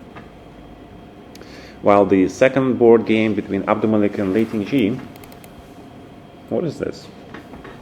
This looks like a Caro-Kann. And we have a Caro-Kann specialist right next to me. So tell us what is going on. Well, bishop d3 is very unusual. I would consider it not troubling at all. And just get c5, c3, knight c6. I don't see the big problem. But Abdumalik has actually been struggling against the Caro-Kann. So I think this is just her way just to... and we're looking at them at live and we see... Look at how they're so similar in a way, yeah? They're just both looking like sphinxes. Like, you can read absolutely nothing. Yeah. Abdumalik is shuffling her piece in the left hand, though. But really, black has got no problem. I mean, really. And the only issue is the king side, but that's about it. Yes, but Abdumalik has so many years ahead of her, and she's already playing this level, so we're looking potentially the future challenger for the World Women's Championship. Yes. Of course. So, going back to the men's board, do we have fireworks in the Queen's Gambit declined? It's Queen's Gambit. It has its reputation for its being super solid, drawish opening, and I think it just confirms it. There's that famous line by very little to play for. Spassky, but Bu is very smart because Fedoseev has this huge tendency to relax and blunder some tactics or to overpress. And in this case, actually, bishop e4, bishop e4 and rook takes d4. Can we move down to Andreikin against Leko? Andreikin versus Leko. White developed comfortably. His bishop is on the both diagonals. Knight e4 is a fighting move, trying to provoke black into playing f5, opening his bishop on b2, but there is no progress. I don't see any progress. But white goes queen d4. Of course, he is now ready to put his rook on the central files and creates a direct mating threat against the black king, forcing black to play either knight 7 f6, which will open white's knight f3 ability to go to e5, or play knight 5 f6. But in this case, that's too passive, I think. Knight 7 f6. Knight d6 is a certain possibility now. He's actually played knight 5. Knight d6 is possible. Although after bishop d5 there is no follow-up. But if you take on f6 and bishop f6, so I think black is fine. Knight d6? Knight d6, bishop d5, And bishop d5 and then... white knight has to go back and lose time. So going back to women's board, we see some incredible action, and Kostenyuk is just going all in. She wants to crush her opponent, no pun intended. And she goes for f5, and we are going to see some bloody battle here. I think white is just better because Irene is not really that familiar with the dragon structure, so that was... But every Sicilian player is taught, as long as you get a knight on e5, you can defend anything. Yes, but here knight e5, white has a serious threat of f6 and just queen on h4 and knight e7 go for mate. Yes, I agree. When you're playing Blitz, this attack is extremely difficult too. Very dangerous. And so she reacts with... So Abdumalik, she just went e6 and she just gave up the bishop, but she has the knight on e5, even though she is faced with the structure. The structure is so interesting. That the dark squared bishop, that could be a key thing in this game. As long as you, But white With- has no attack. Well, no attack anymore. No attack, you know, Yeah. with that knight on e5, as long as you keep it there, don't go Right. exploring. So maybe greener black pastures. just created maybe black did a good thing Yes. in her mind. Abdulmalik versus late in G. Yeah. We have a white knight on d6. That means rook goes to b1, ready to infiltrate to b7. The other is ready to go to c1. And then what? The question is, how Yeah, was this Queen has gone. C3, Queen This C3. has gone wrong. This is so interesting. But if 97, then 97 played. 97 played, and I suspect that black wants to take on e5 and d5, queen takes d6, so knight b7 has to be Knight played. b7 has been played, yeah. Yes, and now the queen has to go somewhere. If queen d7, then knight c5. And if queen e8, probably queen e8, yeah, just if I go- attacking that pawn on a4 yeah, and queen protecting e8. e6 asset. Yeah, queen e8 I like. Queen e8 is And queen perfect e8 grandmaster played. move. Let's go back to Bu Xianji, and Fedoseev is pressing a little bit small pool that we like to talk about with my colleague here, and the threat is e4 obvious, but the main thing is that black has control of the c file, and he has a nice queen and knight pair versus white's Yeah. queen and bishop. Especially the bishop here is not that great. Well, he's played bishop d5. Bishop d5 is a great move. That's a great move. I think it forces the trade because then I will perhaps play e4. Or black is forced to play rook c5, which and black is down on time. He's 20 seconds compared to Bu's 1 minute and 44 seconds.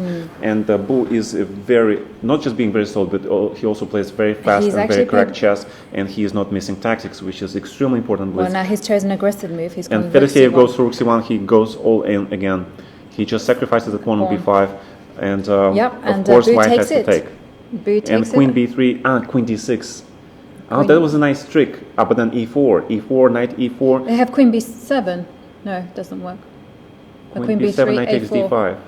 Okay, queen a2. Queen d1 now. Queen d1, yeah, queen d1.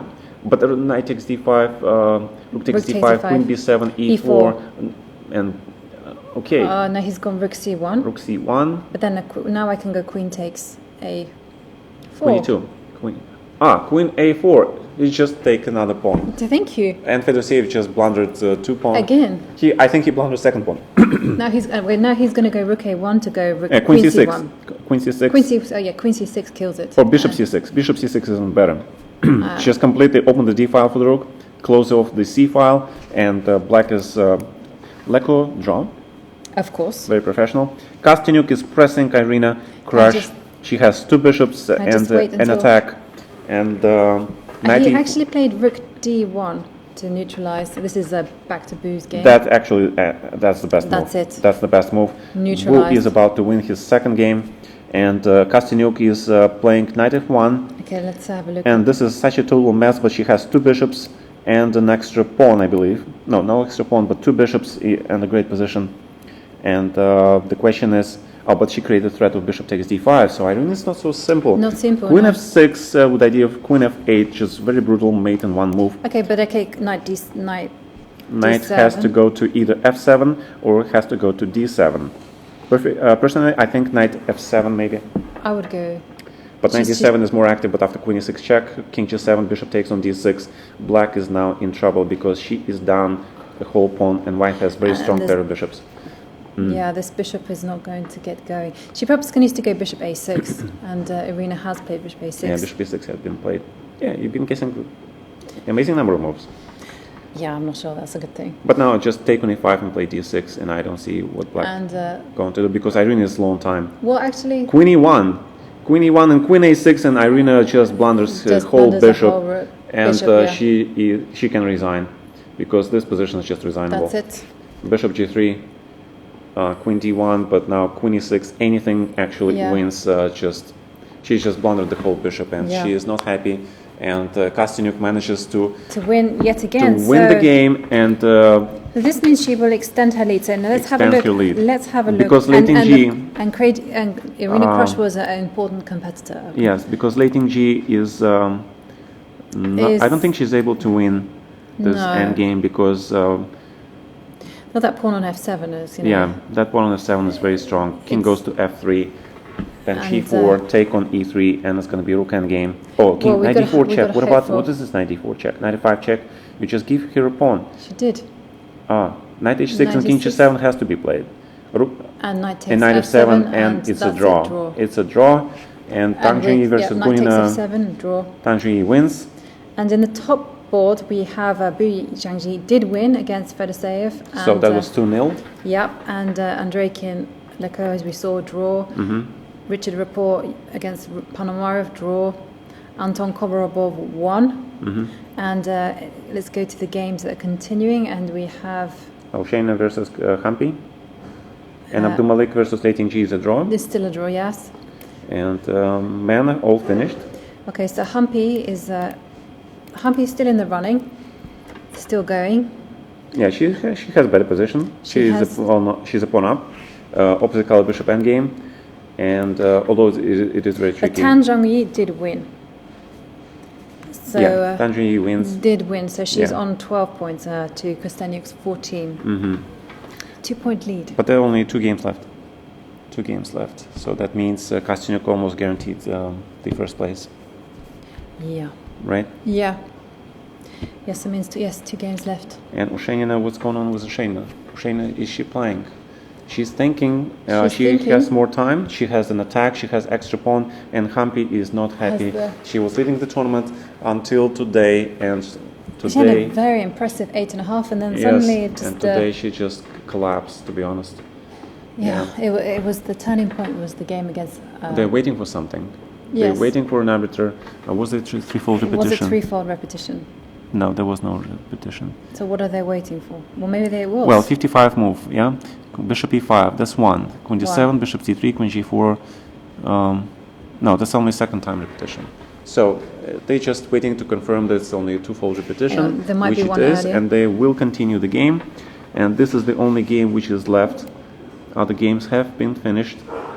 Rapport drew with Ponomaryov, and while Korbov won second game, I think, against Mamedov. And Vidit won. And Vidit defeated Boris Gelfand. As did Yu Yangyi, while he defeated Dominguez. Gavain Jones lost to Le Quang Lim. Yes. Okay, so he lost 2-0 to Le Quang Lim. Yeah, he lost 2-0. Muzachuk lost to Harika, and Elizabeth Pats lost to Zhao Zhu. Again, yeah. Also 4 defeats in a row. Unfortunately, we didn't have time to cover all the rest of the games because there's so much excitement, so much. Exactly, not with a time control, with a time control of 3 minutes plus 2 seconds, it's just not possible. But we see how incredibly tricky players are, right? You see this bishop c7, and then the queen suddenly takes that bishop on a6 in the women's game, and similar things happened in the men's game. So the players currently we have, and someone has been. Yeah, Hampi's time is being added. Oh, no. Probably Ushenina's time is being added, and the game continues. And we see players because Ushenina will be the one playing for the win. And Ushenina has a very good chance to win this game too, because I don't know, Black's queen on f8 is stuck. Yeah, exactly. It's completely stuck. So all she can do is move the bishop. Move the bishop, but.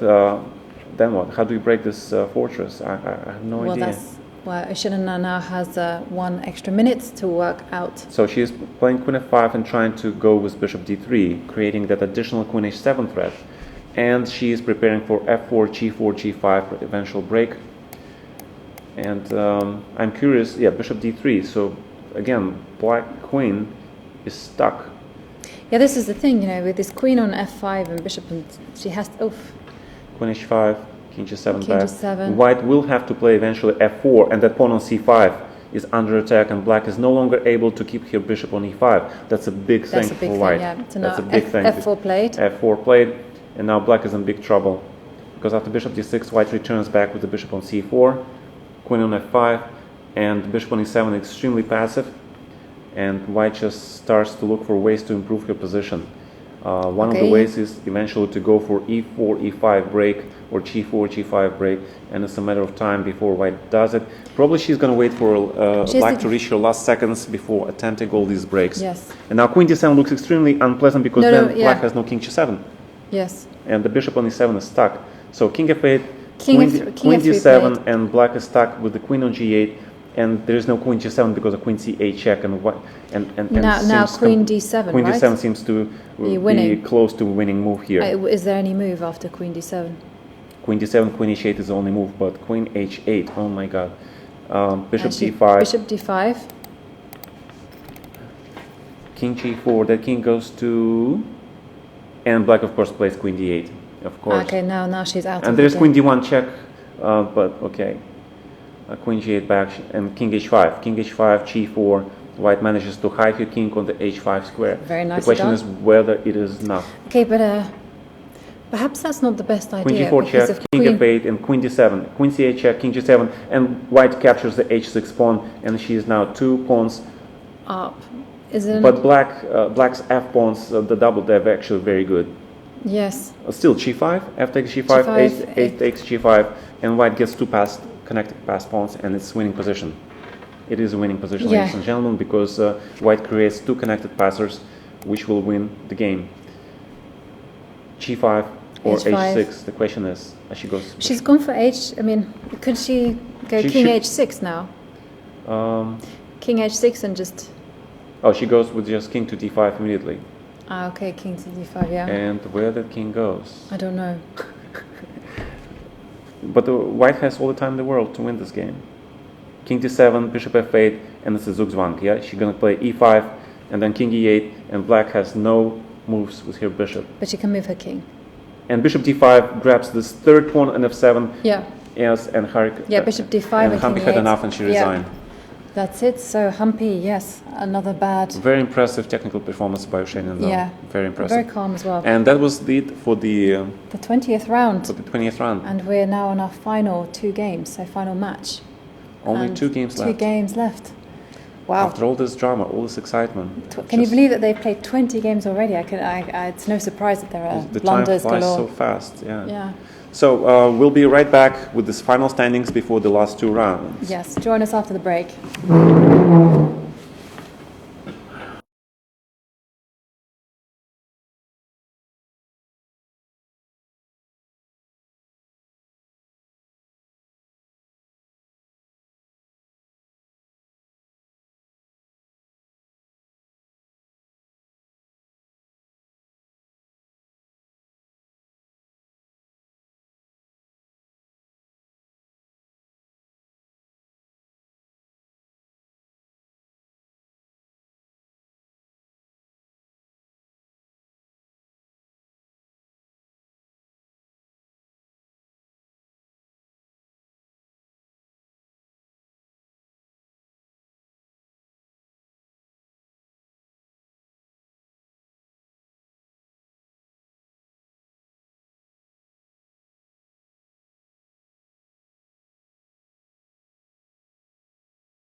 Welcome back to the last two games of the IMSA World Masters Blitz.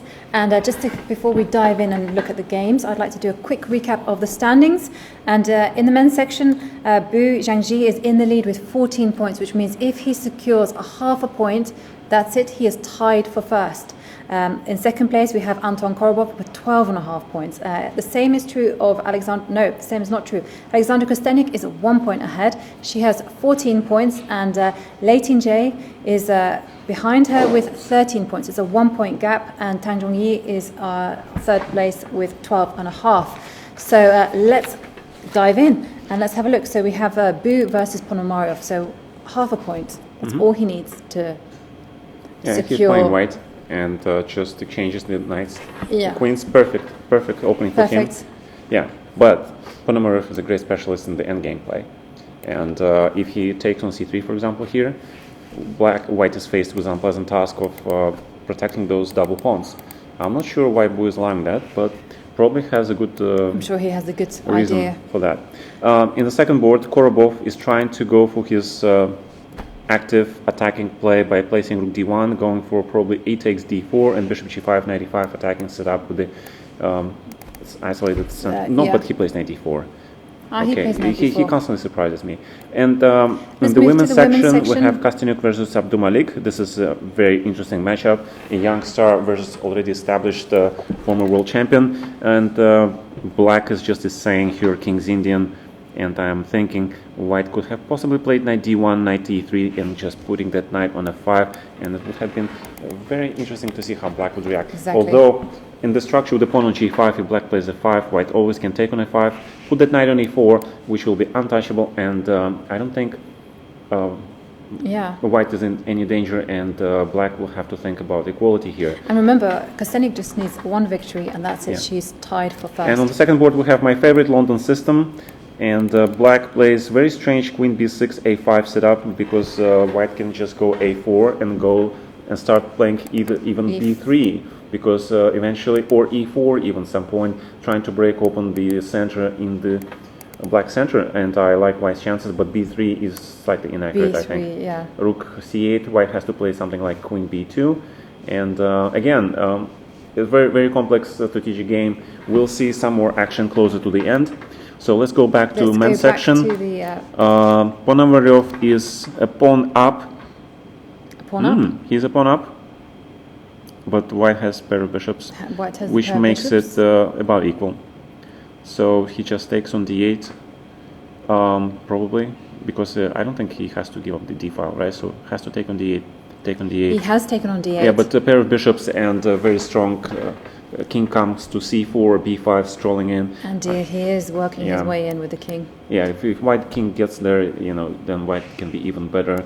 But I think the maximum black can hope for is a draw in this position. So the second board game is between Korobov and Yu Yangyi, and this is the game actually to watch for, because Korobov is the only one who is closest to the leader. And if he needs to win 2-0. If he wins this match, both games, he can potentially catch the leader.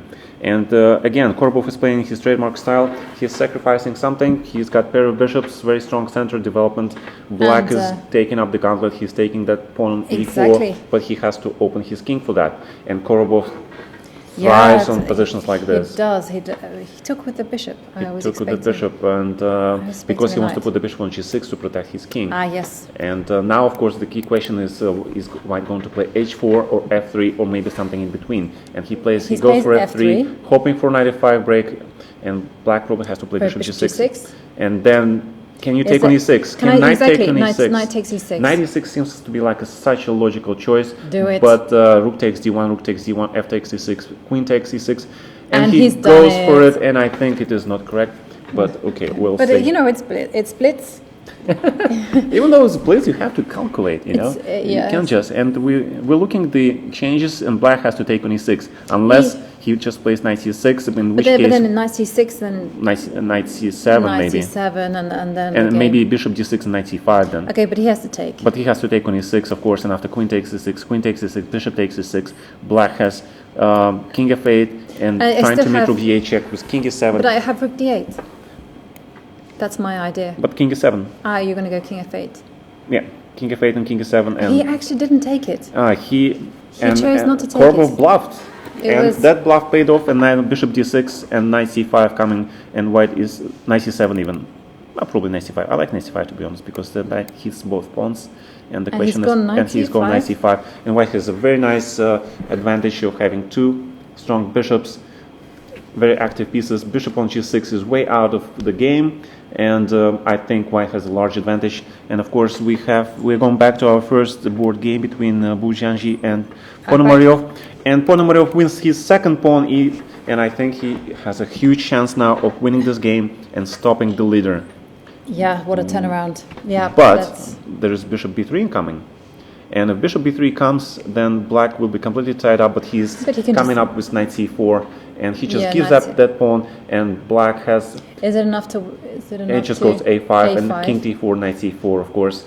And white is stuck with the bad bishop versus knight, and the position is winning. The white king, and the black king will come on the light wins this squares. game because his king just walks to the king side, picks all those pawns, and Ponomaryov, I think, is going to win this game, even though after king c5, it is slightly uneasy for black to move now. How is he going to play? But he can play bishop takes. Okay, so knight moves to... Where? Okay, a4. a4, bishop a2? a4 played. Okay, and he has to play a3 now. Yeah, let's do that. But after bishop b3, it's a Zugzwang. He has... but he can take... no, he cannot take on e5 because bishop d5 check first and then take on e5. So black has to play knight c e3. Knight c e3, he can go bishop. Knight c e3 has to be played probably. Because... or knight d e3. Knight d3. And if king b5, then king d5. Then king d5, and then king e4. And Ponomaryov has to find this. And he is a long time, but he has enough. But and Korbov, he's 2 pawns up. But he sacrificed another piece. He's just sacrificed a whole knight in order to get that bishop on d4, create that mating threat, and push his pawns. And we're watching incredible game now. Black has to play knight g8, and white has time to play a4 and start rolling those pawns. Okay, very nice positional kind of sacrifice. Yeah, a4.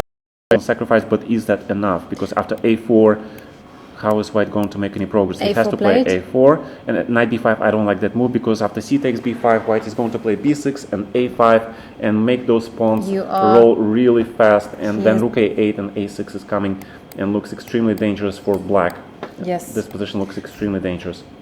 Bishop c2, okay, a5, rook takes b5, a6, that pawn goes to a7, and white wins the exchange, and Yu Yangyi is looking very unhappy because there's no way to stop that. There is no way to stop the pawn, and he is losing an exchange, and Korbov is going to win this game. Okay, let's have a look on they down to the last seconds, and of course what happened? Ponomaryov found that knight d e3, and he went king d5, and now he goes, but what to do now, because king e4 is unplayable. White just takes on c4 because at bishop on e5 he just protects at a1 square, and with a turnaround, Ponomaryov is now actually worse because he is in the Zugzwang. Okay, sorry, hang on. Let me just get that board up, because there was a little bit of drama. And he goes for knight g2. He goes for that 2 bishops versus knight endgame. He's going to grab that pawn on h4, then go back with knight g2, grab on f4, and hope for create a counterplay. But Ponomaryov, he was 2 pawns up, and then he misplayed it. Great defense by Bu. Okay, let's go Going back to the women's section. Kostyanyuk just won the game. She is the winner of this tournament. She is at least tied for first. She is at least tied for first, exactly. And because she has someone breathing down her neck, Lei Ting-Jie has also won her game. Oh, so it is still a race. So still a race, but Kostyanyuk goes into the last game with black with 1 point lead, knowing that and she's playing black versus Abdulmalik, who has a good chance to take the revenge, while Lei Ting-Jie is playing Zhao Zhu with white color. And third board we also have a draw on top board with a Bu Jiangji, and that means he also has guaranteed a share of first place. Right, he just needs not to lose his last game. Exactly. And once again, and Korbov is lost. He somehow lost his rook. He just lost his game. So that means that's it. Bu Jiangji is the winner of this tournament. It is the winner of the tournament with 1 round to spare, because he was the only one who could catch. Andreikin is on Korbov 12. just blundered the rook by playing king f2 here. Look at this. Look at this. Yes, in this position. And he on just move blundered the 42, whole he rook. just touched the king. Touched the king, Bishop and black takes just A8. took the rook in one move. Oh That's my god. it. Oh my god, that's one And word that I happens. can say. That simply happens because I think it's just too chess But, overload. but that game cost him 9,000 euros. That mistake might possibly cost him 9,000. Might cost That him is silver. a very expensive silver, mistake. Yeah, because second place for the men is 13,000. Actually 13,000, yeah. 13,000, and then So- it goes down to 9,000. So that means Andreikin. Then it hinges on Andreikin whether And Andreikin has. drew with Chaparinov. Okay, which so means there's tied for 12 he's and a half. tied now for and then second place. Richard Rapport, because now other people will start sniffing. So Richard Rapport has drawn, so he's still a huge dogfight for board for the silver medal. And in the women's section, we have a result where Tanchi beat Bodnaruk, while Irina Krush defeated Hampi in the fourth board. So so Lei Qingjie has won. Tang Zhongyi has also, so she's on 13 and a half. So again, a big race for silver medal. And Irina is Winning. an outside runner for the bronze medal. But she still had a chance, yeah? Small Still, chance she it still is, has a but chance she of the still medal. has a chance. But a nice prize It all money. comes down to the final round. It's Not for the how- winners. Not for the winners, not Yes. for the winners, but for, except in the case of Kostaniuk. Yeah, but Bu is guaranteed. But Bu is guaranteed So first. Bu He is won the event. He is the IMSA World Masters Blitz champion. Blitz champion. Yeah. So huge congratulations to him. And he started off as bottom seed. Yeah. And Underdog. exactly. Yeah, and, we're and the always, Brits, rooting and for the the Brits underdog. love the underdog. I We can't love help it. that. So any other games that are in play? I think everyone has I think they all finished. finished. And we're almost ready for the final round. And we'll take a very quick break and join us for the final game. To find out who wins women's IMSA Who wins the Masters women's and who are the Blitz silver Championship. medalists in the Masters Tournament. Blitz? Yeah. See See you you. soon.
Welcome back to our final round of the IMSA World Masters Blitz, and now it all boils down to this moment.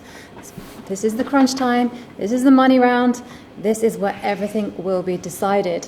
And we have already a tournament winner in the men's section in the form of Bu Zhangji, and there is a huge fight over silver medals. Will it be Korobov? Will it be, who's the other person? Andreikin? Or Richard Rapport? We don't know. That's all up for grabs. And then in the women's section, it's up to Kostenik to secure a victory. Well, she must not lose. That's the thing. She's 1 point ahead, and she must not lose against even if she loses, her competitor has to win the game. Exactly. So everything still to play for in the women's section. Well, based on how friendly Ponomarev was, hanging out with Bu just before the game, I would say he just played the Italian game. He's looking for a solid result. I don't think Ponomarev is going very hard to try to play for a win. He will try to press if opportunity presents itself, but we will see actually, because he's actually on the borderline where the prize money goes. Because from 10 to 16 they get 1,000 euros, and then from 10-9 it starts to go up 1,000 euros. So it's kind of in your interest to be around about. Yes, so there's something to play for. Exactly. So every point counts. And of course, Korobov had an absolutely shocking blunder. He just blundered the whole rook in one move, turning his position from winning to lost, just in one move. And now he is playing black side on the Sicilian defense. And he needs to win. He needs to win. He looks shocked still. And it's like, what a blunder. I want to see how he recovers, because white is, of course, when you face in such a situation like Yu Yangyi, you were given such a gift.